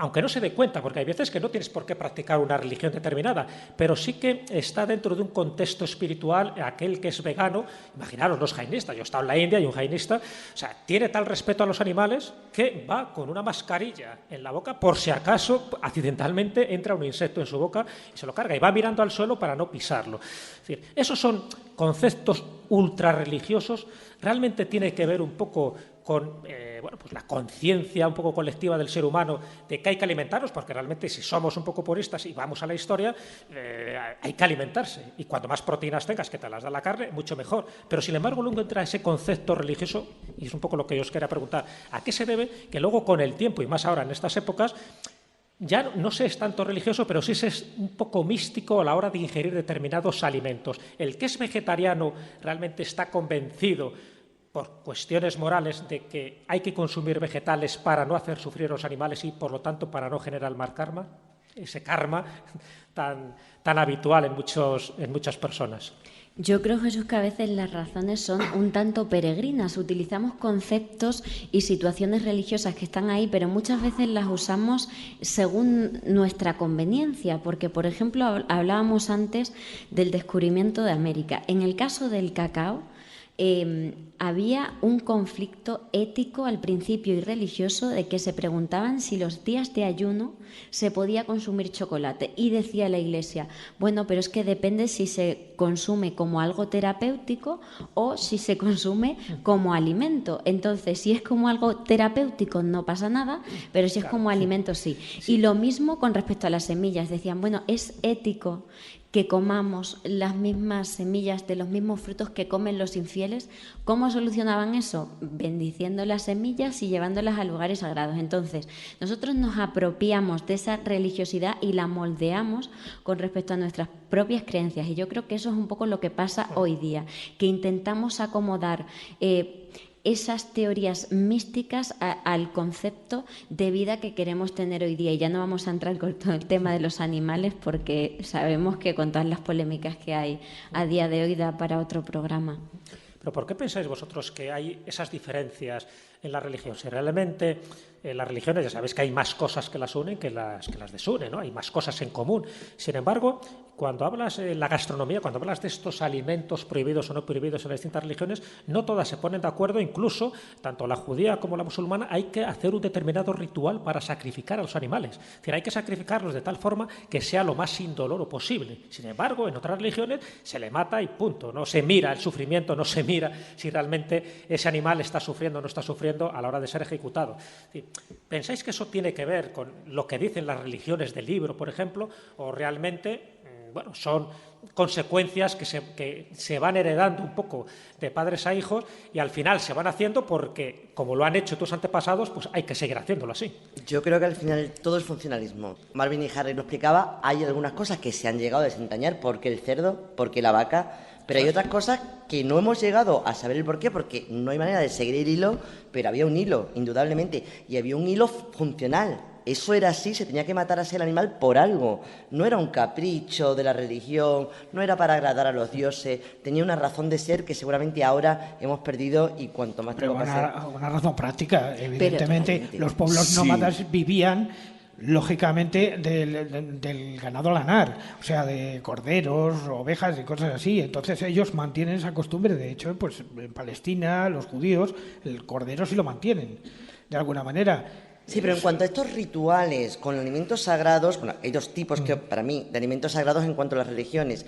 Uno, los que estábamos hablando de prohibidos o consagrados a los dioses, que hay que utilizar o no utilizar de una manera determinada, que ahí estoy de acuerdo contigo y con lo que hemos hablado, era un alimento funcional, se hacía por un motivo económico o un motivo real que nada tenía que ver con la religión, y luego estaban los otros alimentos, que es de los que hemos hablado, de los que ha hablado Manuel, que son los que te unían con Dios, que son unos alimentos que sí que tienen unas propiedades determinadas, que lo que hacían era acercarte a esos Dios. Son dos alimentos diferentes. Pero en eso tenemos que tener en cuenta, vamos a ver, nuestro problema es que, por desgracia, en la cultura nuestra nos creemos que lo que hoy pensamos se pensaba igual hace 2000 años o 45.000 años. Tenemos un concepto muy equivocado. Nuestra manera de pensar no tiene ni 100 años, seamos sinceros, porque realmente nuestra mentalidad en conceptos como, por ejemplo, el hecho de hacer daño a un animal y demás, procede de los años 60 del siglo pasado, no es una cosa anterior. El problema está en que tenemos todavía muchos conceptos de tipo chamánico metidos en nuestra cultura. Entonces, el proceso de por qué hay que matar a un animal en un ritual concreto y demás, procede de aquella época cuando las personas pedían perdón a los animales por matarlo. En el chamanismo, realmente, el chamán, ese señor extraño que muchas veces se le ha considerado casi como una especie de psicótico, él entraba en contacto con esas entidades espirituales, y las entidades espirituales, una de las principales que había, era la de los animales. Él llegaba a un acuerdo con un animal que actuaba de forma de protección sobre su colectivo. Esos tótems que todos hemos oído muy bien, pero que realmente no siempre entendemos qué significa. ¿Por qué? Porque el chamán entraba en contacto con esa entidad espiritual y le pedía permiso para poder cazar a los animales. Y luego tú, cuando matabas a ese animal, le tenías que hacer un ritual para pedirle perdón, porque la habías matado. Nuestra mentalidad es que el animal hoy en día, pues bueno, es una cosa que se mueve por ahí y está para pegarle 3 tiros. Y hemos cambiado completamente la mentalidad, pero lo que no hemos perdido... Perdóname, Manuel, algo se conserva, porque aquí, por ejemplo, en Extremadura, todavía en muchos rebaños los pastores tienen una oveja negra como animal totémico, una cabra negra para proteger a... Y tenemos el caso Israel también en las Urdes. Estoy muy de acuerdo con lo que dice Manuel, porque en las Urdes ha seguido viva esa tradición chamánica en la figura del zahoril, en la figura de esa persona que bendecía al cerdo antes de la matanza jurdana, con una serie de rituales, echando vino incluso encima para consagrar ese alimento. ¿Pero por qué? Pues todo responde y obedece a una razón muy básica, porque era fundamental para la alimentación de esa familia. El cerdo representaba la abundancia, el poder comer sano y nutritivamente en invierno, y eso representaba algo tan importante como que el zahoril, el chamán, debía de hacer una bendición previa. Fijaros lo importante que eran un poco los alimentos y cómo se veían muchas veces las señales divinas en todo eso, que cuando un animal nacía con malformaciones, era un animal teratológico, se consideraba que estaba bendecido por los dioses. Si alguien tenía el pelaje distinto a lo que era habitual o tenía algún ojo de más, una pata de más, se consideraban animales sagrados y por lo tanto se les reverenciaba de otra manera. Es decir, que de alguna forma incluso las anomalías genéticas tenían mucho que ver con la religión. Seguimos.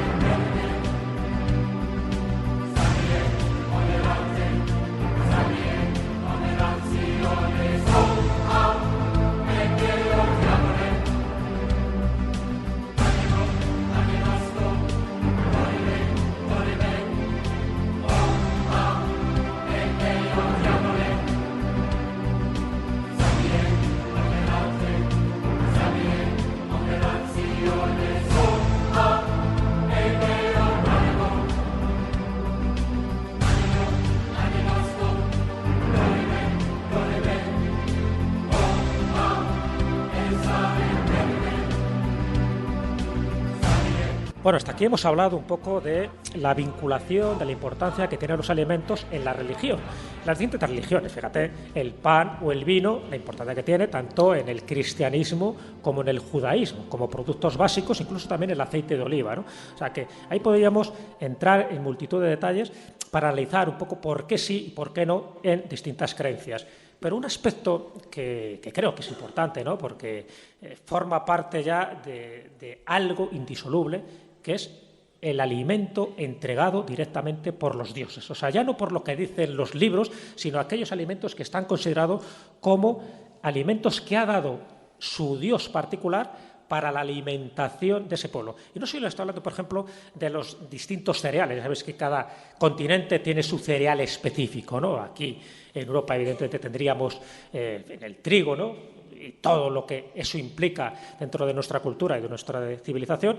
En otros lugares está el maíz. Y sin embargo, el maíz en las culturas mesoamericanas se considera que es un alimento entregado directamente por los dioses. Igual que se dice en el hinduismo del coco, por ejemplo, o igual que se puede decir de la coca. Es decir, ¿pensáis que hay alimentos que han sido directamente traídos por los dioses para alimentar a un pueblo o para canalizarle alimenticiamente hablando? Fijaros en la pregunta. Hombre, en un sentido filosófico, evidentemente todos los alimentos vienen de los dioses, lógicamente. Si por los dioses entendemos las energías que son capaces de que tal cosa suceda. Pero ¿por qué algunas religiones están convencidos de que determinados alimentos, no todos, hablan de determinados alimentos que por sus propiedades vitamínicas, energéticas o divinas están dados por los dioses? Os he citado 3, hay más. Pues mira, en el cristianismo, por ejemplo, porque existe una tradición que viene del Viejo Testamento que conecta directamente con el maná, que es ese alimento que alimentó a los israelitas en el desierto, evidentemente, y que fue entregado directamente por Dios. Y como del cristianismo y de la época de Moisés nacen también el Islam y nace también, de alguna manera, el cristianismo moderno, pues todos vienen de ahí, de alguna forma, ¿no? ¿Y pensáis eso, que los cereales, esos cereales de cada continente han marcado también un poco la forma, ¿no?, de vivir? No es lo mismo alimentarte de arroz, alimentarte de maíz, que alimentarte de trigo, con todo lo que implica. Incluso con el trigo, dentro de Europa, ya sabéis que los que no se alimentaban de trigo y se alimentaban de cebada, procedía una enfermedad, a veces considerada sagrada, ¿no?, que era el cornezuelo del centeno, y tú, Manuel, sabes bastante bien eso, que generó también muchísimas supersticiones, muchísimas creencias, pensando que eso que no se conocía bien, que era el cornezuelo del centeno, te estaba provocando unos estados alterados de conciencia en el que, de alguna forma, pues, o estabas iluminado o estabas en un tipo de éxtasis. En el fondo era una contaminación de un cereal. Yo creo que realmente aquí volvemos un poco a ese punto que yo decía de que se nos ha olvidado qué era el origen de las cosas. Yo considero directamente, bueno, no es una opinión personal, es una opinión bastante extendida, sobre todo a nivel de antropología, que la base de la adoración al trigo, al maíz en Sudamérica y elementos semejantes, procede realmente de que cuando la estructura social establece que hay, pues bueno, un asentamiento, facilita lo que es el consumo de cereales que originariamente eran salvajes y que luego posteriormente se van modificando para mejorar de alguna manera su productividad. Eso se asocia directamente a un concepto de tipo religioso, pero porque yo creo que es que en un momento determinado volvamos a ese punto de considerar que es que la religión, en todo su concepto, era el que nos enseñaba todo. No era solamente el elemento divino de ese Dios que está ahí un poco por encima de nosotros y que a veces uno se pregunta para qué sirve, ¿no? Es el hecho de que, claro, en un momento determinado, la simbología existente dentro del hecho del crecimiento del trigo estaba asociado directamente a la propia figura del Dios. El Dios era el trigo y el trigo, a lo largo de esos ciclos que producía la naturaleza durante el año, favorecía en un momento determinado la alimentación de la propia población. Lo que pasa es que ese concepto le hemos perdido. Cuando se crean las ciudades, la gente empieza a perder el contacto con la naturaleza. Y no os voy a decir hoy en día. O sea, el 90% de los niños se creen que la leche realmente están...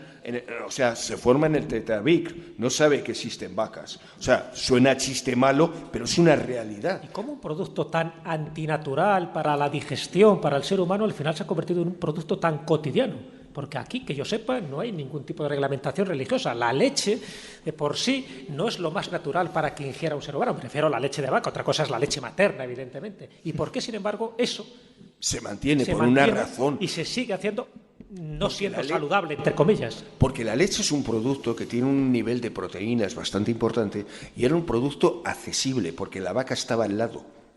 Entonces, tú podías, en un momento determinado, actuar y conseguir un producto fácil y asequible. Pero además hay otra razón importantísima, y es que la leche, desde los primeros momentos de la historia de la humanidad, empieza a mostrar que es capaz de generar toneladas de derivados distintos. Por Ten en ejemplo, cuenta que no es tanta la importancia que tiene la leche hoy día como era en el pasado, que lo que importaba en realidad era el queso, claro. que se podía No, almacenar durante meses. Estamos hablando de eso, de que es que tenemos toda una cultura alrededor de la leche que no es solamente el producto, es el líquido blanco, ese es el menos importante. Lo que pasa es que, Claro, bueno, lógicamente. que culturalmente hemos ido cada vez dándole una mayor importancia por razones económicas, que quede claro, y en un momento determinado se ha considerado en ciertos países que, bueno, que la leche tiene una posibilidad de alimentación muy importante. Pero cuidado, es que la leche ha producido una alimentación muy importante durante épocas de la historia. O sea, en España sí hay una gran diferencia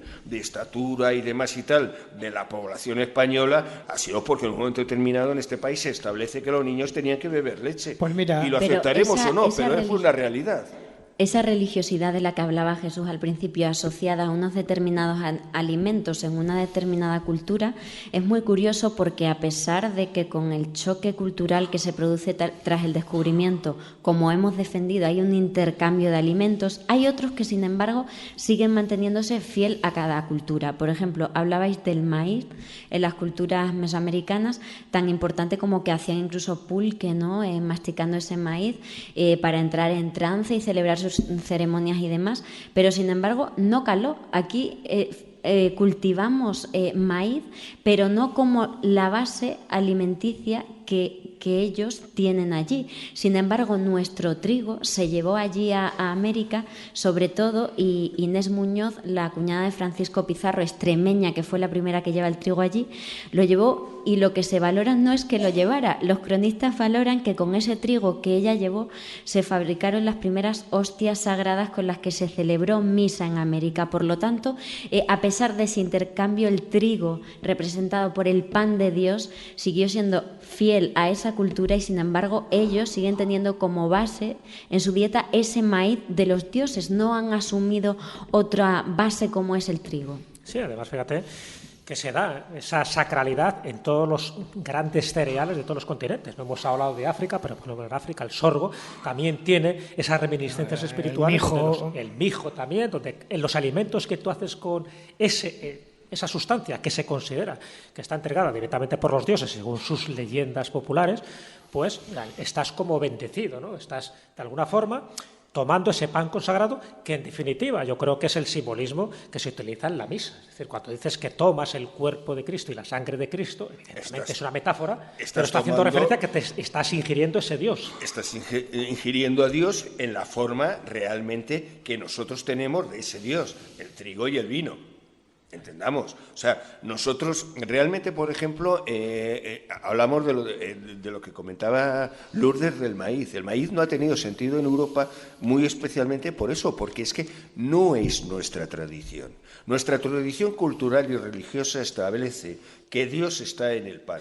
Pero eso está desde la época romana, o sea, no estamos hablando de una situación del culto católico y demás. El mitraísmo, que decíamos aquí, se realizaba, el ritual era repartir el pan y repartir el vino.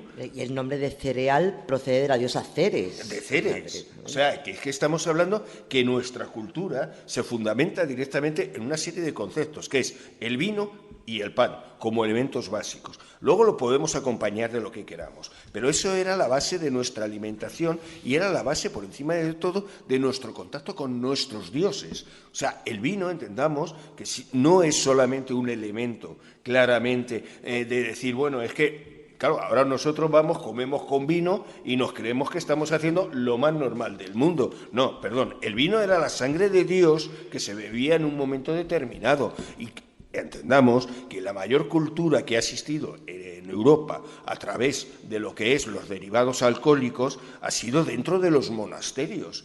Los distintos licores que todos hoy en día tomamos, en realidad nacen en los monasterios como medio para entrar en contacto con Dios, porque eran licores espirituosos, como os decía antes, es decir, licores para elevar el espíritu de las personas. No eran para coger borracheras ni para en un momento determinado comer tranquilamente o acabar y tomarte tu copita para cumplir. El aqua vitae, ¿no? Un poco que lo llamaban, sí, claro, el aqua vitae, el agua espirituosa, un poco casi el agua alquímica, ¿no? Por ejemplo, tenía su base también por ahí. O sea, estamos hablando de muchos conceptos que, claro, están metidos en nuestra cultura, y es esa, entendamos, cultura católica, que es la base de nuestro todo, y en un momento determinado es eso, que hoy en día cambiamos conceptos, que hoy en día tenemos distintas maneras de ver ciertas cosas, como puedan ser, pues eso, todos los movimientos que hay de vegetarianismo, veganismo, como queramos en un momento determinado.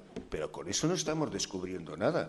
O sea, los primeros movimientos vegetarianos se empiezan a dar en el siglo XIV, en el siglo XV. Bueno. Todo el movimiento cátaro eran vegetarianos. No salgamos ahora en un momento determinado descubriendo... Vamos a volver a Extremadura y vamos a hablar ya no de alimentos físicos, sino de alimentos espirituales. En dos personajes, por ejemplo.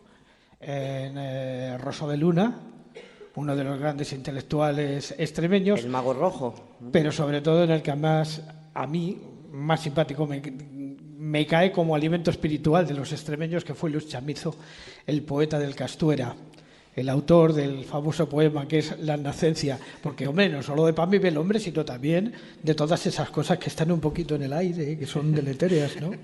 Bueno, los alimentos espirituales daría para otro programa, desde luego, ¿qué es aquello que realmente nos alimenta? Y nos puede alimentar un poema, nos puede alimentar una música, una danza, en fin, esos son otros derroteros. Pero bueno, para terminar el filandón, que ya estamos en los últimos compases, una pregunta un poco para todos, para que me la contestéis rápidamente. ¿Vosotros creéis, dicho lo dicho, por la información que ya hemos suministrado aquí, que cada vez que comemos, un acto tan cotidiano y que comemos 3 veces al día, los afortunados que podemos comer 3 veces al día, ¿pensáis que de forma inconsciente realmente estamos haciendo un acto mágico?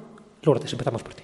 Estoy segura y creo que es algo que deberíamos volver a recordar. Y de hecho hay muchos estudios, ¿no?, que nos sorprenden, que hablan pues de cómo cambia el digerir un alimento dependiendo del estado y de la forma en la que tú lo tomes, ¿no? O sea que yo creo que sí, que tiene mucho que ver con un acto mágico y sagrado y que deberíamos volver a recordarlo. Israel. Sin duda. Hay que ser conscientes de lo que ingerimos, de lo que comemos, y saber lo que comemos y por qué lo comemos. Yo creo que todavía además lo somos, no tan conscientemente, pero sí también. Volvemos, muchos pueblos de Extremadura y de otros sitios de España, todavía el pan se sigue haciendo la cruz en el medio para besarlos. Mi abuela, no nos estamos yendo muy para allá, mi abuela cuando se me caía el pan lo cogía y hacía que lo besase. Más sagrado que eso. Y magia para magia, la que hacía mi abuela cuando hacía una tortilla de patatas. ¡Ay, la tortilla de patatas! Manuel, bendecir la mesa da sus frutos. Bendecir la mesa da sus frutos, pero lo que sobre todo da sus frutos, y yo ahí ya lo digo un poquito como médico, es que estamos perdiendo una cosa muy importante. La comida es una cosa muy importante en nuestra vida. La estamos convirtiendo en algo asqueroso. Comemos de mala manera, deprisa, lo primero que pillamos. Con todo eso, no es que estemos haciendo un problema de acabar con la magia de la comida, es que estamos acabando con la magia de nuestra vida, porque la comida es lo que nos alimenta. Me da igual que sea espiritual o que sea material, pero la magia, esta magia de la alimentación que en el Oriente está completamente convencida, es algo que estamos perdiendo. Y si no empezamos a romper por ahí, mal vamos. Maese Juan Ignacio, tú que has bendecido hoy la mesa de los alimentos sagrados que hemos ingerido, ¿tú crees la importancia también de comer? Hay 2 momentos en que tomo alimentos mágicos a lo largo del año. Uno de ellos es con el potaje de Semana Santa, el viejo potaje con bacalao y con espinacas, que me parece una de las delicias, desde luego, para los dioses. Y otro, cuando salen y maduran mis primeros tomates en mi huerta, que no está por aquí, pero bueno, es igual, aquí también hay muy buenos tomates, porque eso sí que es la ambrosía absoluta. Y luego, y si a eso ya le regamos con unas virutitas de jamón de Montánchez, el de Masía.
La escóbula de la brújula.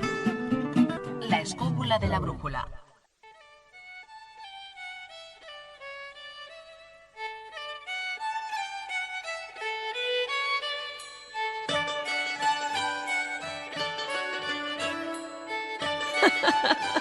Los cuentos de Callejo.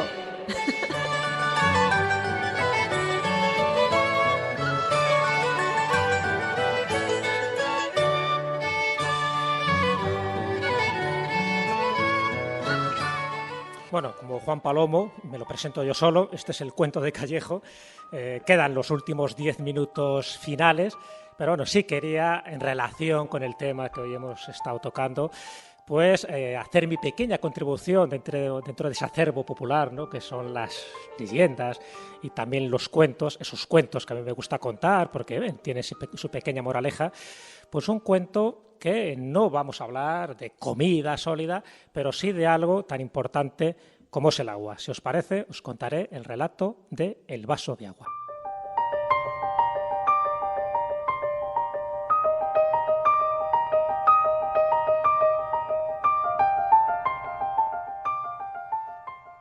Imaginaros, estamos en una sesión grupal, esto que tengo aquí en la mano es una botella de agua, pero imaginaros que es un vaso de agua.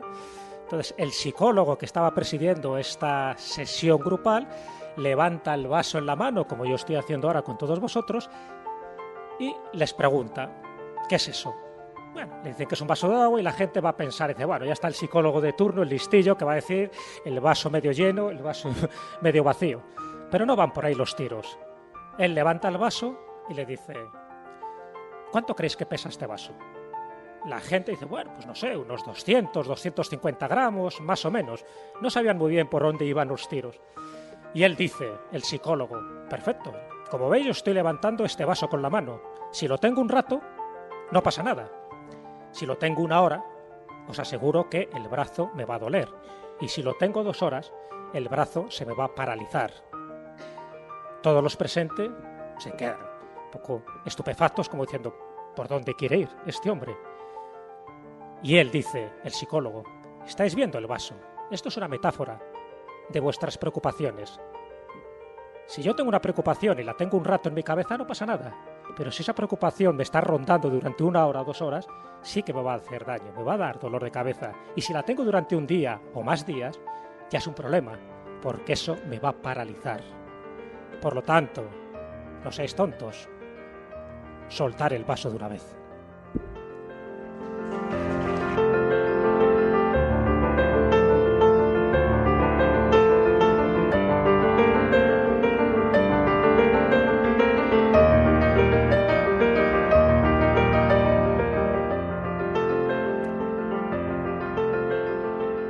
Tengo aquí ahora a mi querido David, que está todavía con su afonía, para que me haga la contraparte. Ya sabéis que siempre que terminamos el cuento de Callejo, pues hacemos nuestra pequeña moraleja. No la va a ver, no la voy a hacer yo. Yo creo que ha quedado muy claro para todos vosotros, porque cada cuento, ya sabéis que son pequeñas joyitas, pequeñas perlas de sabiduría, aparentemente infantiles, pero que luego calan en el alma, ¿no? Calan como puede calar un vaso de agua, como puede calar una gota de lluvia. Ahí os lo dejo. Acordaros de esa asociación, de esa metáfora del vaso de agua, de vuestras preocupaciones, de vuestros problemas diarios y de cómo la importancia que tienen se la damos nosotros, somos la medida de todas las cosas. Dicho esto, yo creo que es el momento de poner este broche final, este final de programa tan especial con todos vosotros, con esta calurosa acogida, con estos contertulios de lujo que estamos teniendo, con estas ricas viandas, ¿no?, que nos están saboreando. Y si os parece, vamos ya con esa recta final, con unas preguntas específicas que os quiero hacer a todos los que estáis aquí en la mesa.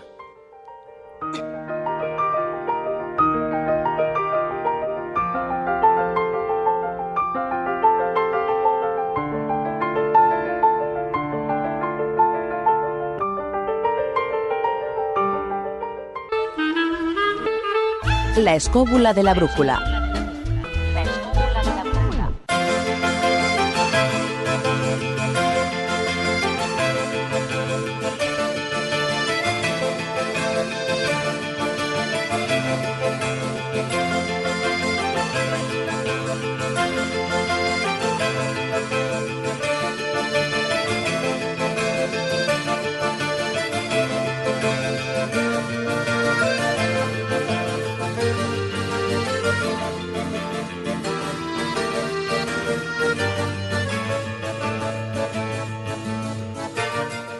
Bueno, ¿qué tal tenéis el estómago?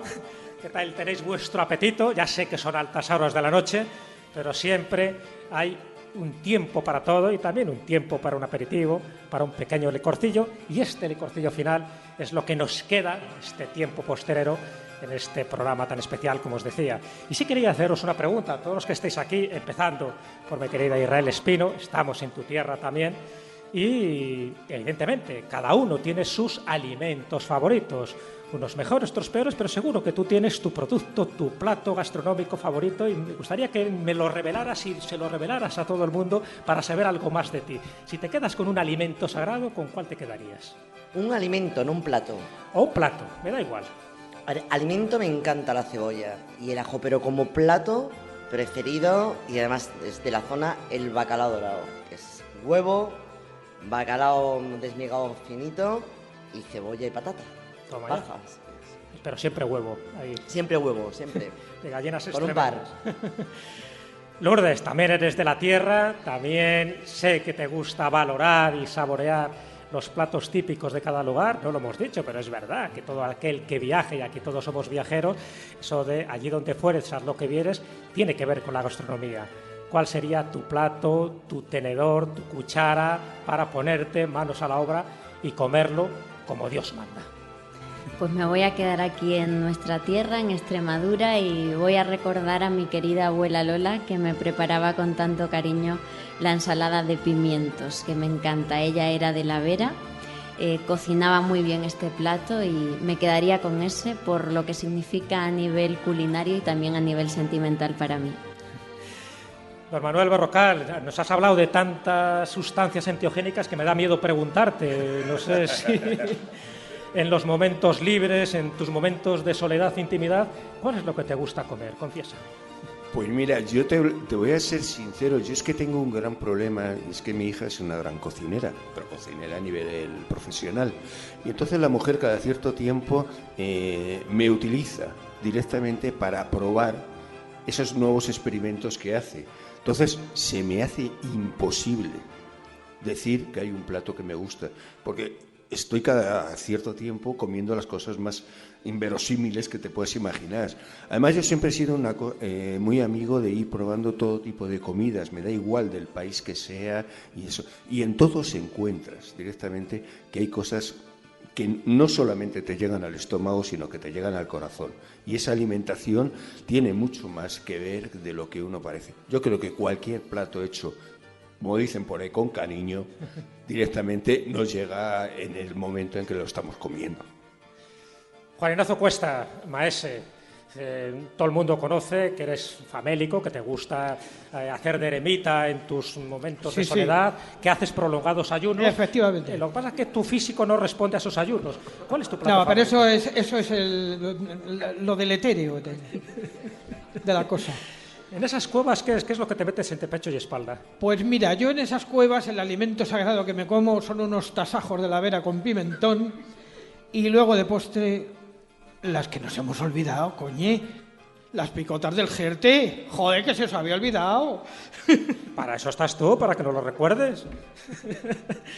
Y David, no te marches, sé que tienes un hilo de voz, pero por supuesto también quiero que te despidas de todos diciéndonos tu plato favorito y además agradeciéndote el esfuerzo que has hecho por lo menos durante esa primera hora para que pudieras articular esa palabra donde, en fin, los fenómenos atmosféricos pues te han jugado una mala pasada. David, cuéntanos. Bueno, lo de cuéntanos es un chiste, ¿no? Aliméntanos. Bueno, la verdad es que cualquier comida. Sigue, vas bien. Sí, muy bien. Ya te diré yo lo que... Luego te paso a ti la factura del médico. No tengo ninguna preferencia. Claro, te gusta la verdad, a mí me gusta todo. No voy a decir la frase que decía un amigo mío, pero sí que soy de estómago agradecido. Él utilizaba otros términos, pero sí que, la verdad, yo creo que hoy en día ya no hace falta romper una lanza por lo que es la cocina española, porque a día de hoy, y desde hace ya al menos bien casi una década, está en el número 1 a nivel mundial, por encima de otras cocinas que antaño pues pensábamos inalcanzables. Hoy en día la cocina española, bien sea atlántica, mediterránea, del interior, continental, me da igual, junto ya no solo la tradicional, sino con la nueva cocina, ha llegado a unos límites del number one a nivel mundial y que nos envidian desde países europeos y desde países americanos. Con lo cual, no me quedo con un solo plato, no me quedo con un alimento. Me quedaría con una garganta nueva a estas alturas, pero me parece que va a ser imposible. ¿Para qué elegir si te puedes quedar con todo? Y bueno, en mi plato, os podéis imaginar, yo soy de tierras leonesas, y en fin, esos momentos también de intimidad, mi cecina leonesa no hay quien me la quite, ¿no? Regado, por supuesto, con un buen caldo leonés. Bueno, hemos llegado al final, de verdad que muchas gracias a todos los que habéis formado parte de este equipo activo escobulero. Daros las gracias a todos los que habéis venido, nos habéis acompañado en esta noche intempestiva, pero sin embargo nos habéis dado vuestro calor. Espero que os haya gustado, espero que hayáis disfrutado, que haya sido toda una digestión favorable, la cantidad de temas que hemos elaborado con todo el amor y con todo el cariño. Y recordar, siempre recordar que una vida no vivida es una vida perdida. Así que a partir de ahora ya sabéis lo que tenéis que hacer, ya sabéis lo que tenéis que comer. Queridos compañeros, queridos amigos, nos vemos en la Escóbula de la Brújula la próxima semana. Un aplauso para todos vosotros.